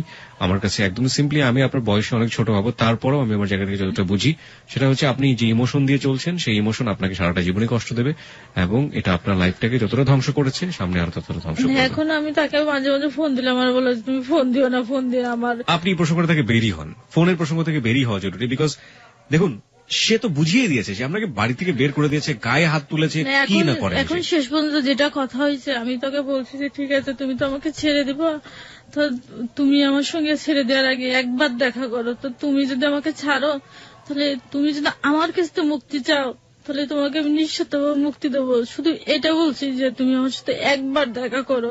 তো ভাবছি যে দেখা করলে হয়তো মনটা নরম হতে পারে, লেগে পড়ছি। কেন আপনি তাকে মন নরম করার চেষ্টা করছেন? মন নরম করে আপনি 3 দিন পরে মনটা কি গরম হয়ে যাবে, তখন আপনি কি করবেন? ও দেখা যাচ্ছে যে ও দেখা করতে চায় না। ও আমাকে উকিলের সাথে আলাপ করছে ওইখানে মৌলভীবাজার। আমাকে গত 2 তারিখে আমি ফোন দিছি। আপনাদের সংসার কত বছরের? 5 বছর 6 মাস। 5 বছর 6 মাসের সংসার। 5 বছর 6 মাসও কি আপনি বুঝতে পারেননি দিস ইজ নট পসিবল? আসলে ওদের আমি তো এটা আগে জানতাম না। ওদের এখানে একটা সমস্যা আছে, রেওয়াজ আছে যে শ্বশুর বাড়ির জিনিস নিয়ে মানুষ বড় হওয়ার স্বপ্ন। ওইটা আমাকে মাঝে মাঝে বলতো যে দেখো আমি মানুষ শ্বশুর বাড়ির জিনিস নিয়ে বড় হয়। আমিও তো ভাবলাম, তো আমার জীবনে কিছুই হলো না। এদিক ধরে মা বোনরা বলে যে কিছুই পেলো না, কি বিয়ে করলো শ্বশুর বাড়িতে, কিছুই। আমি সব শুনেছি আপনার কাছ থেকে। আমি শুধু একটা জায়গায় আপনার ভুলের জায়গাতে আমি কথা বলতে চাই। দেখুন, আপনাকে পরামর্শ দেয় আমার মোটেও উদ্দেশ্য না, কিন্তু আমার কাছে কেন জানি মনে হচ্ছে না আপনাকে কিছু বলা উচিত আমাদের লিসনারদের পার্সপেক্টিভ থেকে। একটা যেটা, সেটা হচ্ছে যে আপনার জীবনটা 5 বছরে ভুলে ভরা জীবন এবং আপনি এখনো সেই ভুলের মধ্যে আছেন। যে লোকটা আপনাকে চায় না, আপনি ইমোশনের জায়গা থেকে 4 মাস 5 মাস যাবত ওয়েট করছেন তার জন্য, বা আপনি ভবিষ্যতে সারা জীবনই ওয়েট করবেন, তাকেও আপনি ডিভোর্স দিবেন না। সে দিলেই আপনি বা কি করতে পারবেন? আপনি কতদিন তাকে নিয়ে ফাইট করবেন? না, সে দেওয়ার মতন তাদের ও যে একটা ইয়ে আছে যে কাবিনের যে টাকাটা দিতে হয়, দেনমোহনের যে টাকাটা, সেটা দেওয়ার অ্যাবিলিটি তার নাই। যার কারণে সে আমাকে বলছে যে তুমি যদি আমাকে ছেড়ে দাও আমার জন্য ভালো হয়। সে আমাকে এখন ওইটা বলতেছে। আমি যতদূর জানি যে আপনি যদি ছেড়ে দেন তাহলেও তাকে সে টাকা দিতে হবে। দেবে না সে, সেটা বলছে। আমি কিছু ঠিক আছে, তোমার বিন্দুমাত্র টাকার দরকার না। আমি তো 5 বছরে বিয়ের 1 মাস পরের থেকে যাই করে তোমার সংসারে আমি দিচ্ছি। এমন তা না যে আমি অন্য কিছু করছি, তোমার অনুমতি ছাড়া আমি একটা কিছুই করি নাই। আপনি সবকিছু বাদ দিয়ে এখন একটা চিন্তা করতে পারেন যে এই লোকটা আপনার জীবনে নেই, কেউ আপনার জীবনে নেই, আপনি কোথায় দাঁড়াবেন? এখন আমি এটা আসলে চিন্তা করতে কখনোই পারি না যে ও যে আমার জীবনে থাকবে না। কারণ আমি একটা জিনিস চিন্তা করি, আমি কি পেলাম? সন্তান পাইলাম না, সংসার, আমি কোনোটাই তো পেলাম না। আপনার জীবনে সবচেয়ে বড় ভুলটা হচ্ছে আপনি ওকে ছাড়া চিন্তা করতে পারেন না। আমি একদম খুব রূঢ়ভাবে বললাম। এবং আপনার জীবনে তার চেয়েও বড় ভুল হচ্ছে, যেটা আমাদের প্রিয় শ্রোতাদের উদ্দেশ্যে বলতে চাই, যখন কিছুই থাকে না, না থাকে বন্ধু, না থাকে স্বামী, না থাকে স্ত্রী, কিচ্ছু থাকে না, তখন নিজে চলার জন্য অর্থের দরকার হয়, নিজে চলার জন্য, নিজের সামনের দিকে যাওয়ার জন্য ক্যারিয়ারের দরকার হয়। এবং সেটাকে যারা এই সব ঘটনার মধ্য দিয়ে স্ম্যাশ করে দেন এবং নিজের ক্যারিয়ারকে পায়ের নিচে ফেলে ধুলোয় মিশিয়ে দেন, তারা অনেক বড় বোকা। এবং সেই বোকার শাস্তিটা কি, সেটা যখন সময় হয় তখন তারা বোঝেন, যেমনটা খুব শীঘ্রই বুঝতে চলেছেন আমাদের আজকের অতিথি। আমি আপনাকে কোনো রিকোয়েস্টই করব না, আমি শুধু একটা কথা আপনাকে বলতে চাই, আপনি প্লিজ হার্ড রিয়েলিটি যেটা, সেটাকে ফেস করে আপনার যতটুকু সামর্থ্য আছে আপনি খুব রিসেন্টলি ট্রাই করেন আপনি একটা ক্যারিয়ারে, আপনি একটা ভালো জবে চলে যেতে। আমি অনেক চেষ্টা করতেছি, আসলে ভালো একটা জব পাচ্ছি না। আর উপরওয়ালার কাছে দোয়া করেন। আপনার ভিতরে কিন্তু একটা কথা আছে না যে miracle is possible, okay? So আপনি কিন্তু এরকম হননি যে আপনার দ্বারা কখনোই বেবি হওয়া সম্ভব না। ডাক্তার তো বলেছে টেস্ট টিউব বেবি আপনি নিতে পারবেন। সুতরাং একটা ওয়ে নিশ্চয়ই আছে। আপনি অপেক্ষা করেন এবং সৃষ্টিকর্তার ওপর মন সঁপে দিয়ে অপেক্ষা করেন এবং ভবিষ্যতে নিশ্চয়ই ভালো কিছু আসবে আপনার জন্য। তবে হ্যাঁ, যে মানুষটিকে আপনি ভালোবাসতে পারেন, যে মানুষটিকে ছাড়া আপনি চিন্তা করতে পারেন না, সেই মানুষটির কাছ থেকে আপনার স্পেস নেওয়াটা খুবই জরুরি। তার মানে এই না যে আপনার তাকে বাদ দিয়ে আপনি অন্য কারো কাছে যাবেন, আপনি বরং স্পেস নিন। হ্যাঁ, তার জন্য দোয়া করুন সে ভালো থাকুক আমি ঠিক জানি না আপনি এটা করতে পারবেন কিনা, না, নইলে আমি আপনি তাকে বলছি যে তোমার জন্য আমি দোয়া সর্বসময় করি, নামাজ পড়েও করি, যে তুমি ভালো থাকো, কিন্তু আমি একটা জিনিস করতে পারবো না, সেটা হলো জীবনে তোমাকে আমি ক্ষমা করতে পারবো না, এটা বলে দিচ্ছি তাকে। এই জায়গাটা থেকে আমরা শেষ করতে চাই আজকের এই হ্যালো ইট 920 আমাদের অতিথির পর্ব। প্রিয় শ্রোতা, আমরা শুধু একটা কথাই বলতে চেয়েছি যে এই যে নারীকে আজকে আমরা এখানে উপস্থাপন করেছিলাম, সে নারী কিন্তু শিক্ষিত। সে নারী শুধুমাত্র শিক্ষিত না, সে নারী একজন শিক্ষক, সমাজে শেখান। এবং সেই শিক্ষিত নারীর জীবনটাও আমাদের সমাজে ঠিক একেবারে না পাওয়া, না জানা, অশিক্ষিত, মূর্খ একজন নারী, তার চেয়ে কি খুব বেশি আলাদা? আমরা এরকম গল্পে গিয়ে শেষ পর্যন্ত শুনি যে সেই অশিক্ষিত মানুষটি শেষ পর্যন্ত যে মানুষটি তার গায়ে টর্চার করছে তার কাছেই পড়ে আছে, এবং সেই ফ্যামিলিতেই বারবার ফিরে যেতে চায় এবং তার জন্যই সবকিছু শেষ করে দিয়েছে। এবং এই যে মানুষটি, শিক্ষিত মানুষটি, সেও তো একই কাজই করেছে। কোথায় তাহলে ডিসিমিলারিটি? কোথায় তাহলে বৈপরীত্য? পার্থক্যটা আসলে কোথায়? পার্থক্য আসলেই নেই। প্রার্থনা শুধু আপনি যেন কোনো ভুল না করেন। কিছুই যদি না থাকে তখন আপনার যেন ক্যারিয়ারটা আপনার সঙ্গে থাকে। ওই ক্যারিয়ারটাই আপনার বাকি জীবনের কাছে আপনাকে নিয়ে যাবে, নইলে ইউ আর টোটালি জিরো।